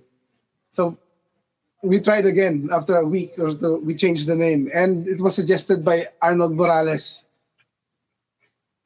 You should call yourself Coffee Break Island. It's like coffee break because island and island music, Jamaica. Yeah. It's the it most sounded right. Yeah, it's the most for me. It's the most chilled out band name ever. Coffee Break, Coffee Break Island. Yeah, Coffee Break. You know, you're on an island and you're having coffee. You know, Coffee. and you're just like, yeah, this is the life. Yeah, Coffee Break Island. Dude. But it was Arnold so Morales Arnold Morales. came up He's with that. was he's the is he the Yeah, he vocalist? christened us. Was he the vocalist? He is the songwriter, band leader of both Putreska. He's the one who. He's the Urban tall guy, Bandits. right? He's the tall guy, Yeah, right? yeah. Yeah. He was there in Los Baños also. Yeah, he's cool, man. He's nice Yeah. to me. He was our road manager then. Ah. Oh yeah, that's right. See, that's the guy, Arnold Morales. He was the one because I remember the faces of Putreska, and Bing was there and the original guys. So when I saw him there at the wake, I'm like, oh my god, that's the guy. That's the guy who's gonna kick my ass, man. But then he was the nicest guy. Yeah, but he was the nicest guy, and yeah, so he's cool, man. Yeah. So yeah, Coffee Break Island. So yeah, and then Yeah. and then Sorry, we changed the name, pass it to Saimaka, and then they liked it, and then we got an audition. did they because of know the that you name, were I the guess. same band? Did they know that you were? I don't know. I don't think so. It was just the same profile. We just changed the name. They're probably like, oh yeah, okay. Yeah. They sound like they play reggae. Yeah, Coffee Break Island. Yeah. Broadway La Jungle. I think this is a rock band. Yeah. So yeah. I don't know. But then isn't that jungle. that's not a good thing for them because they claim to be a reggae bar, but they didn't know that song. Yeah. We were the ones who were shouting to the audience. Don't you know that Toots Hibbert, because we played a lot of Toots Hibbert songs. Yeah. He was the one who invented the word reggae. He coined the Oh. word reggae from his Wow. song, Reggae. Tapos the spelling of reggae before in his song was REGAY, reggae. Reggae. Yeah. Yeah. It's yeah. Rest in peace, Toots. He just died. Yeah, diba? Yeah. A couple of months ago. Yeah. Yeah. But he got to release an album before he died.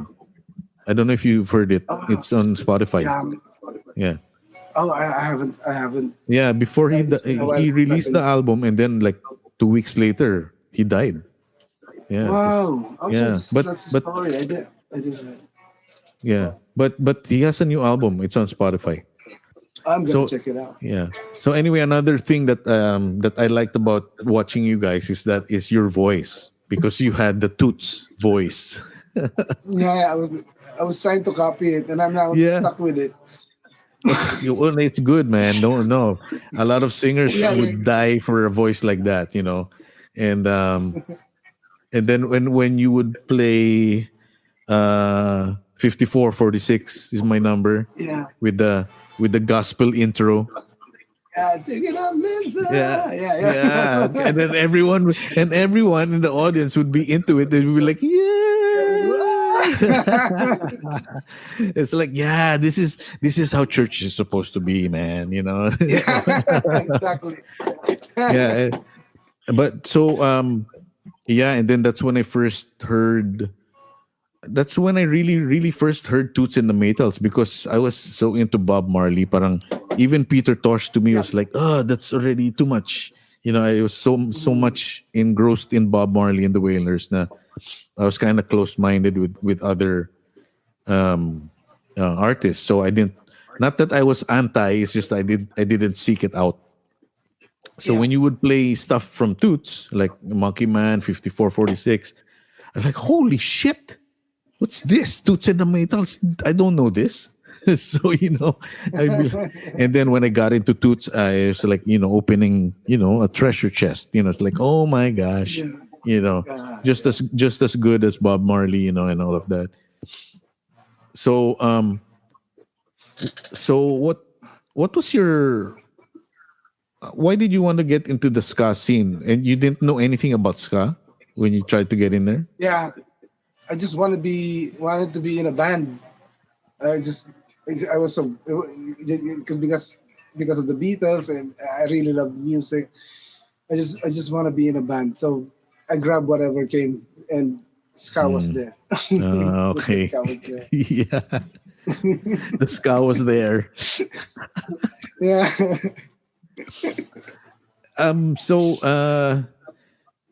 Man, so who's in the band now? So June is not there, of course, for a long time. Yeah. Who was your bass player when I met? Huh? It was JR. Oh, JR, yeah. And so Rafi and you are still there. Yeah, but Rafi is not the original. Oh, he's not. Oh, okay. Yeah, it was Leo Sanyo. Okay. But before we released the first album, Leo Sanyo quit, so we have to put Rafi. That's why Rafi was in the cover, although Rafi didn't play any of the tracks. Oh, really? In that first album, the one with the tire? Yeah. Oh, that's not Rafi on that album. Okay. Yeah. Oh, okay. Yeah. It was Leo Sanyo. Oh, okay. But Rafi was, Rafi was in the picture, in the inlay. Yeah. Okay. And then So that song, and then you had that first version of "Let You Go," because that's the song that I heard on the radio. Yeah. I actually heard it on the radio. I'm like, who the fuck is that? Oh shit, okay na. Because the only reggae I heard in the Philippines before that was already was Indio I. That was the reggae that I was listening to, that they had an album, and then there was Brown Man Revival, but they were a cover band, so I didn't really follow them. And of course, Tropical Depression. And then Trop D, of course, yeah. And so, when I heard "Let You Go," I was like, "Uy, what's this? Who are these guys?" And it's a good song. It sounded like sublime. It was like, man, this song would be such a hit here in the States, in California, it's like, and then, yeah. And I actually like that version than the recorded version, because I don't know why. I mean, it's raw. It's raw. It's the first time. Was that the first time it was recorded? Yeah, we recorded that. But before we recorded it, we were playing it a lot of times in the stage. But when we recorded it, it was one take. Wow. Because we were trying to save money. We recorded it at Shinji's studio. So in we tried BF to play. Homes. Yeah. We tried to play the whole album in one day. We're trying to save money for recording, and Shinji was blown away. He was like, "Wow, you guys play okay na yun? That was okay. That was good. Yeah, we're good. Next song. So that's the first album. Yeah, that's the first album. That first album, that's all one take. Not entirely, pero yeah, we did that in a day. Oh, in a day. Oh, still. Oh my God. In a day. Oh my God. Talk about punk rock, man. Because we didn't have producers, we didn't have a label then. So yeah, but you obviously know what you want, because aside from Paul being a musician, he's also an engineer. He records his own music, and the second album of CBI was already home recording, right? Yeah, me and Rafi. Rafi is the engineer. Oh, he's the engineer. Okay. Yeah, he's the engineer. Well, that's good. I mean, so who are the new players now? Dennis from my old band that Snub knows. Oh, from he's way the back. drummer now. Yeah. He's the drummer now. So, and Ron, who's the youngest, he used to be. When we were playing at Saimaka, he wasn't allowed to get in because he was in high school then. Oh. Oh, wow. And he was following us. And then we, one time in Mercy Bar, somewhere in Timog, he was always there. So we became friends. So, and we learned that he was getting lessons from JR. He contacted him for playing bass. So we said, "You want to jam?" Then yeah, this kid could play. That's how. So when the time we needed a bass player, we called him, and and then that's it. He became the bass player. Yeah, he's a really good. He's a good bass player. He's really good. There's no holes. Yeah. No holes, man. Yeah. No holes You whatsoever. can dive. Yeah, you can dive when he's there. That's the best when your bass player is solid. Oh my god, you can do anything on top, you know. And then it's great for the drummer too, because then the drummer can just play. Just play the beat, you know. Exactly. And just listen to the bass. Yeah. So you guys were really lucky from that transition of the June JR era into this Of one. course. It wasn't. June and JR, of course.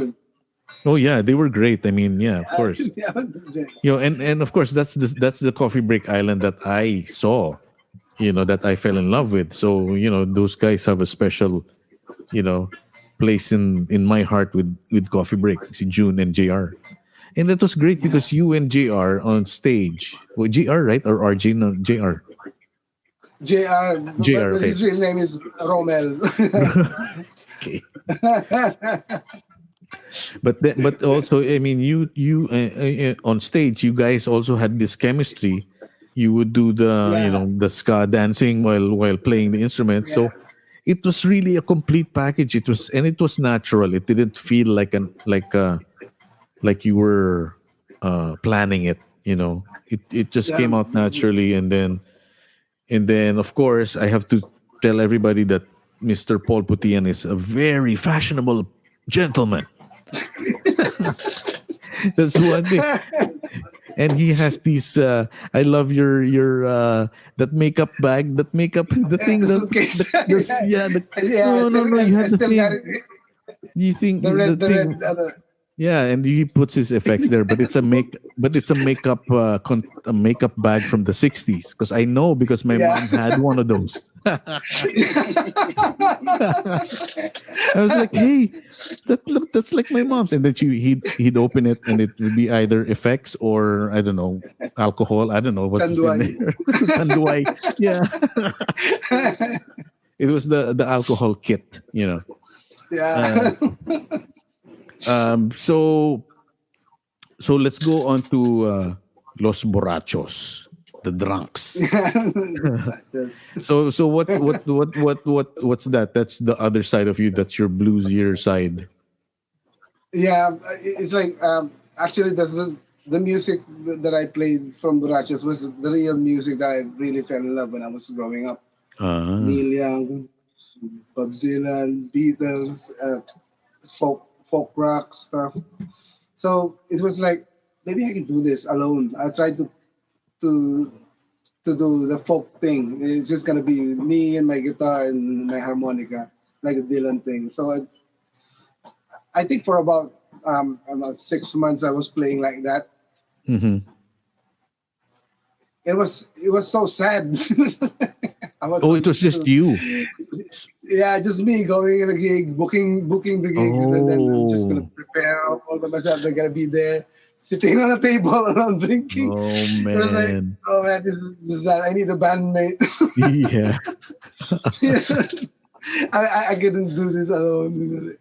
Sometimes I would go home so drunk because they like my set. They gave me all the drinks, and I was so drunk I couldn't drive. I had to sleep in the bar. Oh my god! So Rafi plays drums on Borrachos, right? Yeah, he's the youngest member of Borrachos. He came in the last. At first, I took Ron. Before I contacted JR again because he had an upright bass, so it would fit, so we could play together. Because an upright is almost like a drum. So we didn't need a drummer, so we could play the both of us. So we were rehearsing for a week, for a gig, and then one night before the night before the gig, we rehearsed, and he put his upright bass on a sideways like this, and then we were talking. We got the songs now. We could do that tomorrow. We were talking outside, and then we heard a bang. Oh my God. Oh no! The upright bass broke. It was his youngest daughter. I think she was 2 years old then. He broke the bass. Oh my God! The upright bass. He broke the upright. What crack? It was like the middle of the body is split like that. Oh my gosh! Damn. So what happened? No gig. We tried to do it with. He gave up. He was so disappointed. He was so depressed by it. So I couldn't do the gig. So I called Ron. Oh, okay. Ron with an electric bass. We were just the two of us. I think this is gonna work. Just the two of us, even if it's just an electric bass. But the problem is when we were playing on stage. When the audience got drunk, or if there's a musician, somebody's gonna get up and sit on the drums. And it's gonna ruin the set that we were planning. They were just like, sometimes even friends of ours is like, it doesn't sound good. It doesn't sound correct. It needs a drums. Oh, okay. You have a bass. It needs a drums. Okay, so that's when we contact Rafi, so no one would get in on the drums. Yeah. It's like, sometimes we're gonna play a song that there's no drum in it. So Rafi's gonna be sitting there. Just sitting there so no one else goes on the drums. Yeah. We were playing a lot of Bob Dylan songs, Neil Young.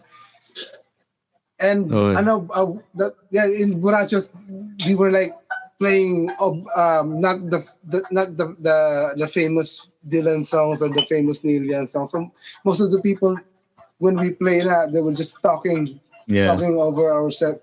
Nobody was really listening. Yeah. So that's when I decided we should have our own songs now. Oh, okay. One of the first songs that I wrote was Laging Lasing. Yeah, every time we sang that song, it's like everybody would, we relate. It's so good, Laging Lasing, I'm one of them, he understands. He understands. He gets me. He gets me. So we finally get their attention. And they're playing Neil Young. Wow.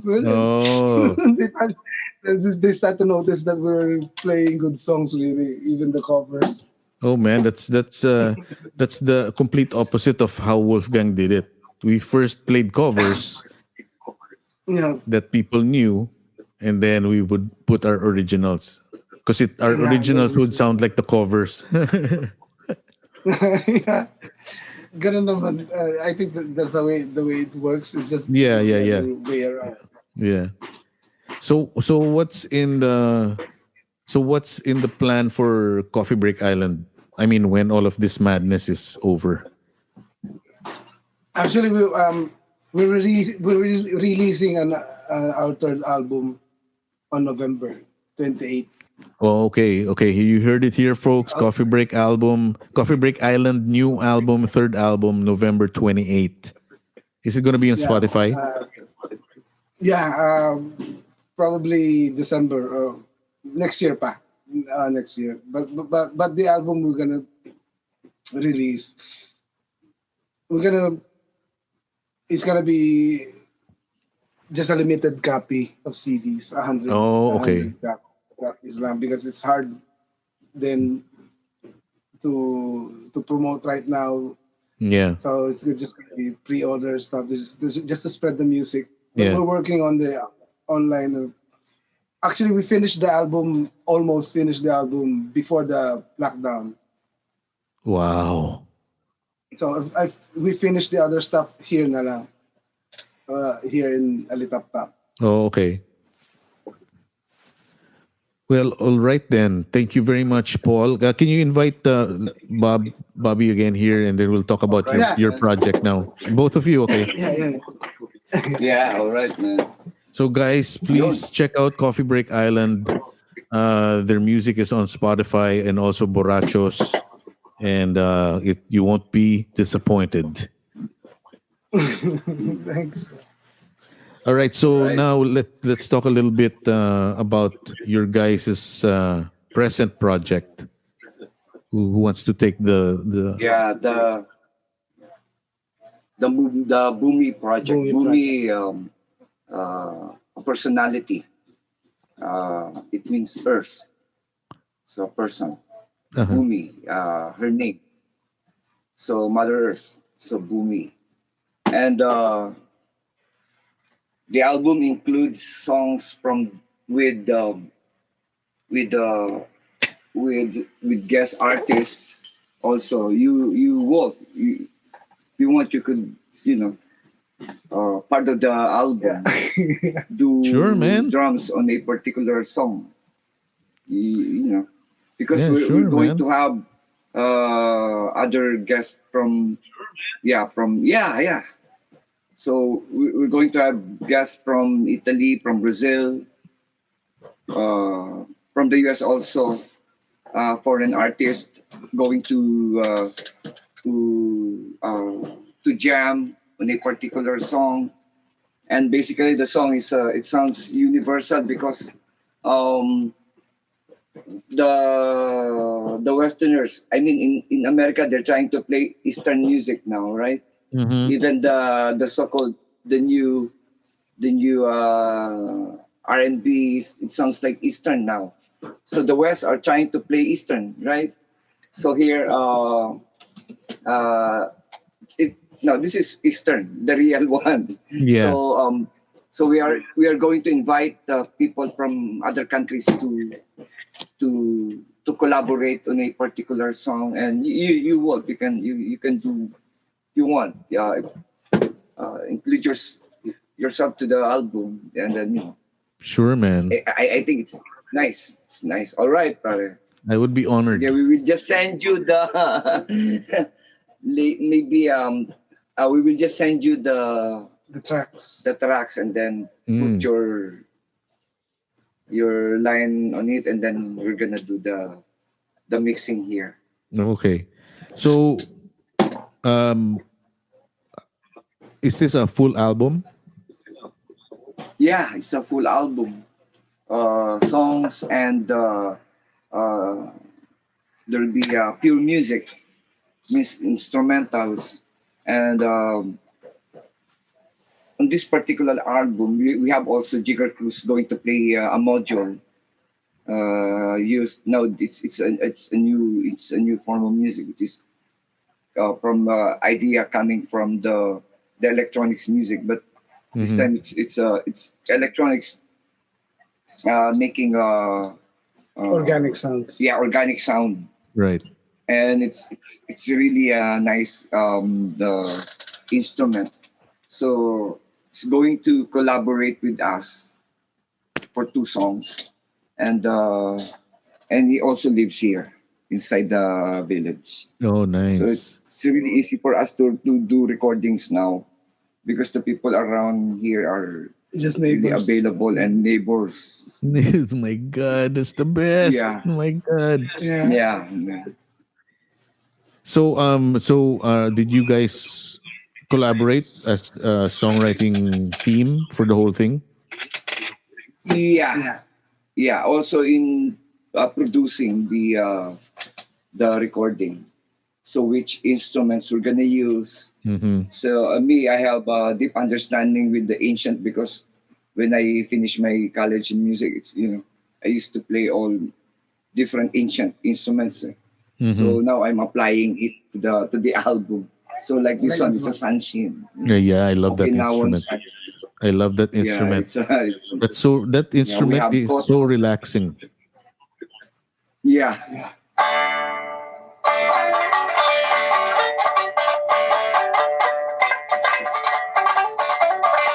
Yeah.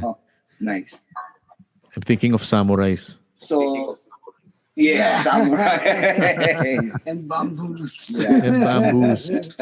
Crouching tiger, hidden dragon. Yeah. Yeah.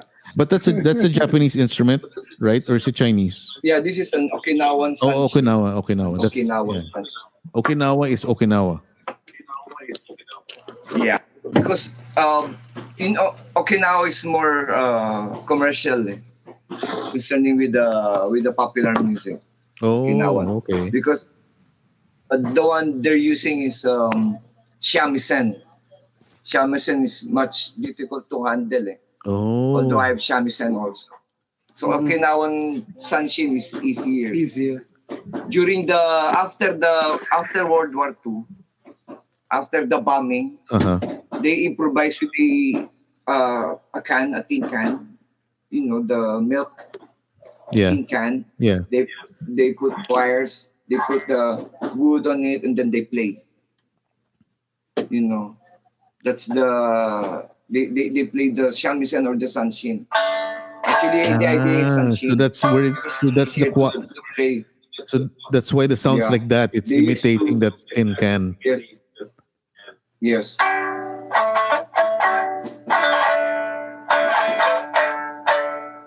And then Sarap and niya. then you add those Chinese opera vocals. Yeah. Actually, what we did is 50% is Western because of the structure, because of the classical setup, even the chord progressions. We Yeah. are really conscious in such and such, and that's the 50%.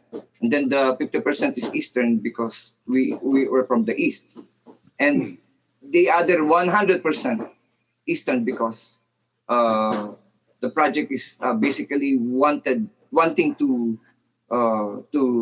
reconnect again to the Eastern side of the history and what's the value. Why for so many years during around 1500, early 1500, they are already practicing such kind of education and culture. So what if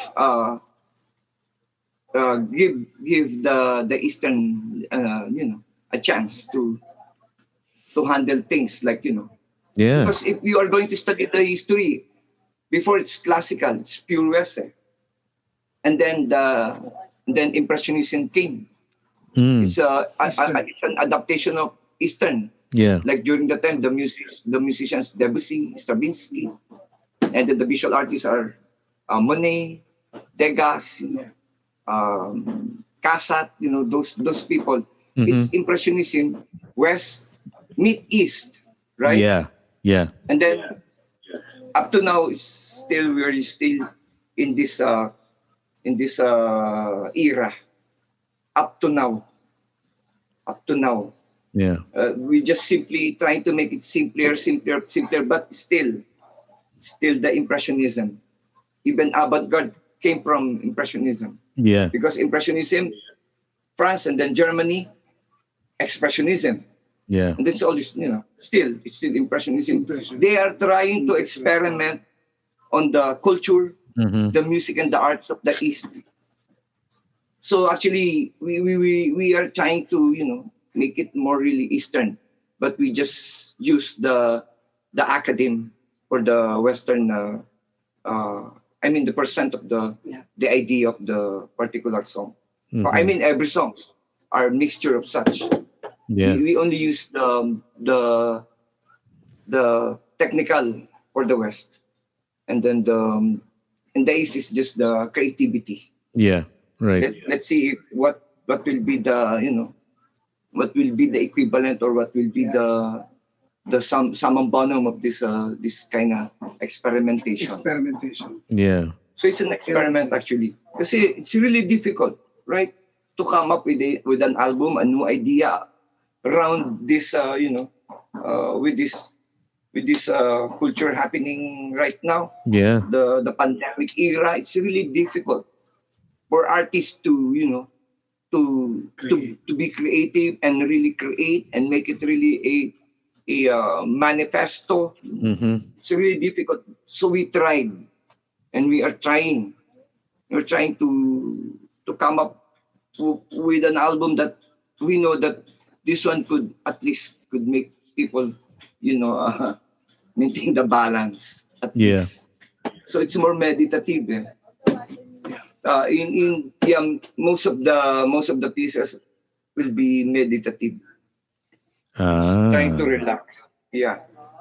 So how's your songwriting chemistry between the two of you? Yeah, it's no problem. We're doing always spontaneous. So it's spontaneous, but the WUDS way. Same rules. Yeah, The WUDS way. yeah, the WUDS way. And it's really nice because you can do it anytime because we're neighbors. Yeah, it's like Yeah. So it's it's easy. like let's record. Yeah. So that is the advantage. So having an artist community, if we are going to survive art as it is, so we need to have a community like this one Yes. to be able to work on projects, and because next year we have many plans for next year, doing tours also. We're gonna, if everything's doing fine, we will have the US tour. Oh shit! I have to play drums for you, okay? Yes, all right, man. Very good.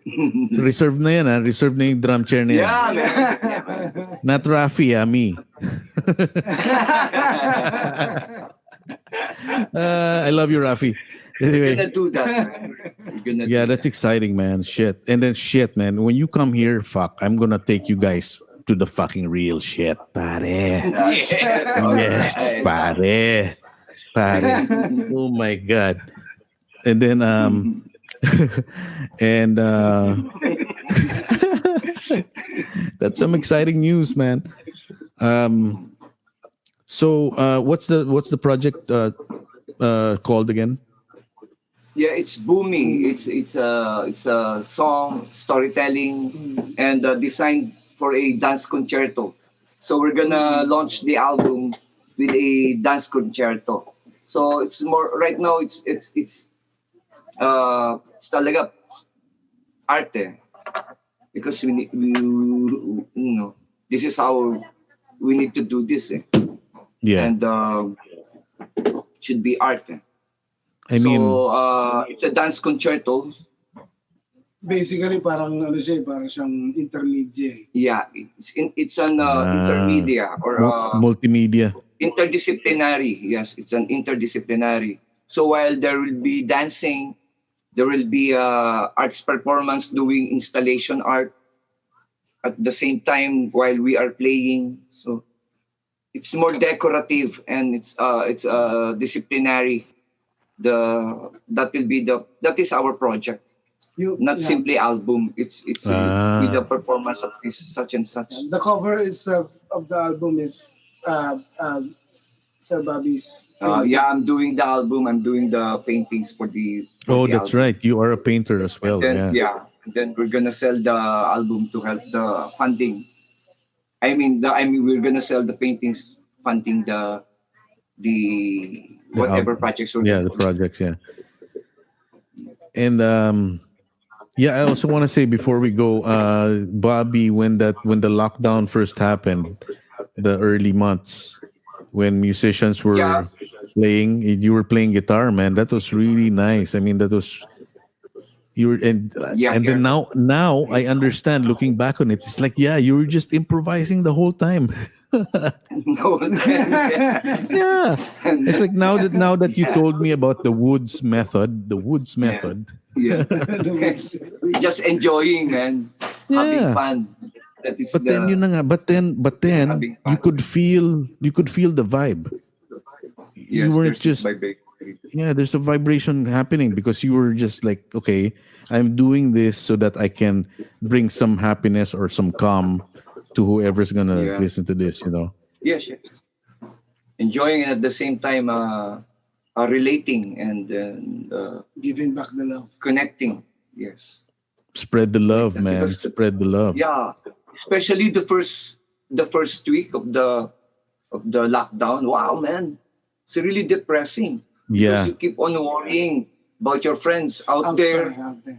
Yeah. your family out there, you know. Up here, we're okay, but we're worried Yes. about our friends. Yeah, in the city. Yes. Yeah. You know, worrying the first week, worrying. Wow, it's really depressing. It seems like the war era, Yeah. similar, Yeah.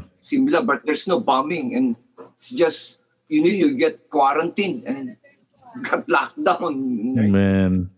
And missing, you know, I mean the thing, the rulings, and wow. So me, I just stayed here for the whole pandemic. I didn't try to went out. No. I think that's Yeah. the reason why we came up with the album.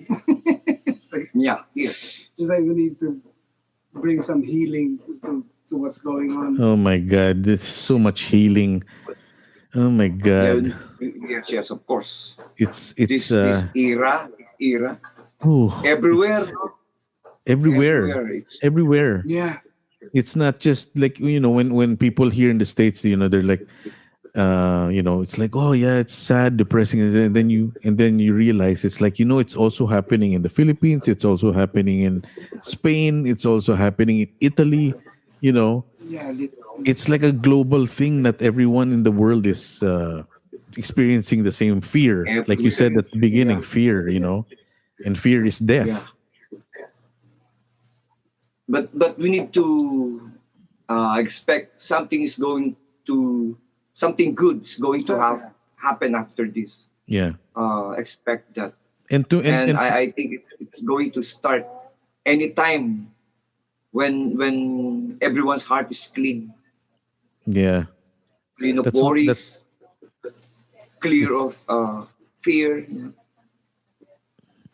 We could end it with such, you know, a little kindness. Yeah. Just with a little Yeah, with a little kindness. But the You know, I problem mean, right now, still, no, people are really depressed. they are very In depressed. this stress Yeah, because condition.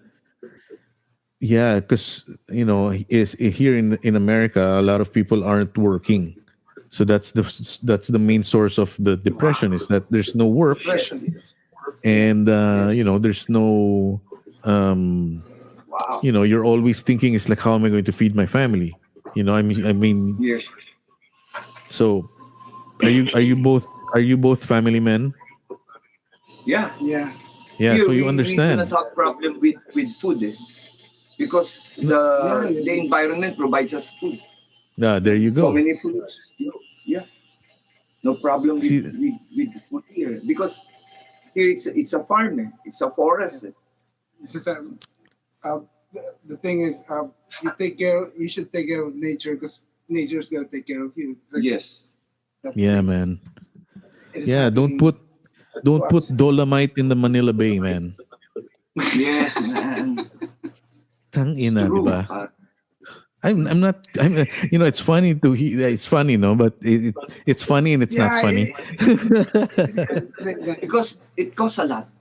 You know? Yeah, Puso ata yung sakang leader ngayon eh. Mahal sayang sayang. they could have used that money for something good, actually good for the environment, or Yes. actually plant trees. You know. But what's the real problem? They don't have money to. Yeah. Yeah, and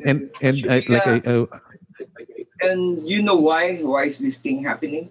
Because no one is reminding them to become human. Exactly. No one. And that is our responsibility as an artist. Yeah. To remind them. Why?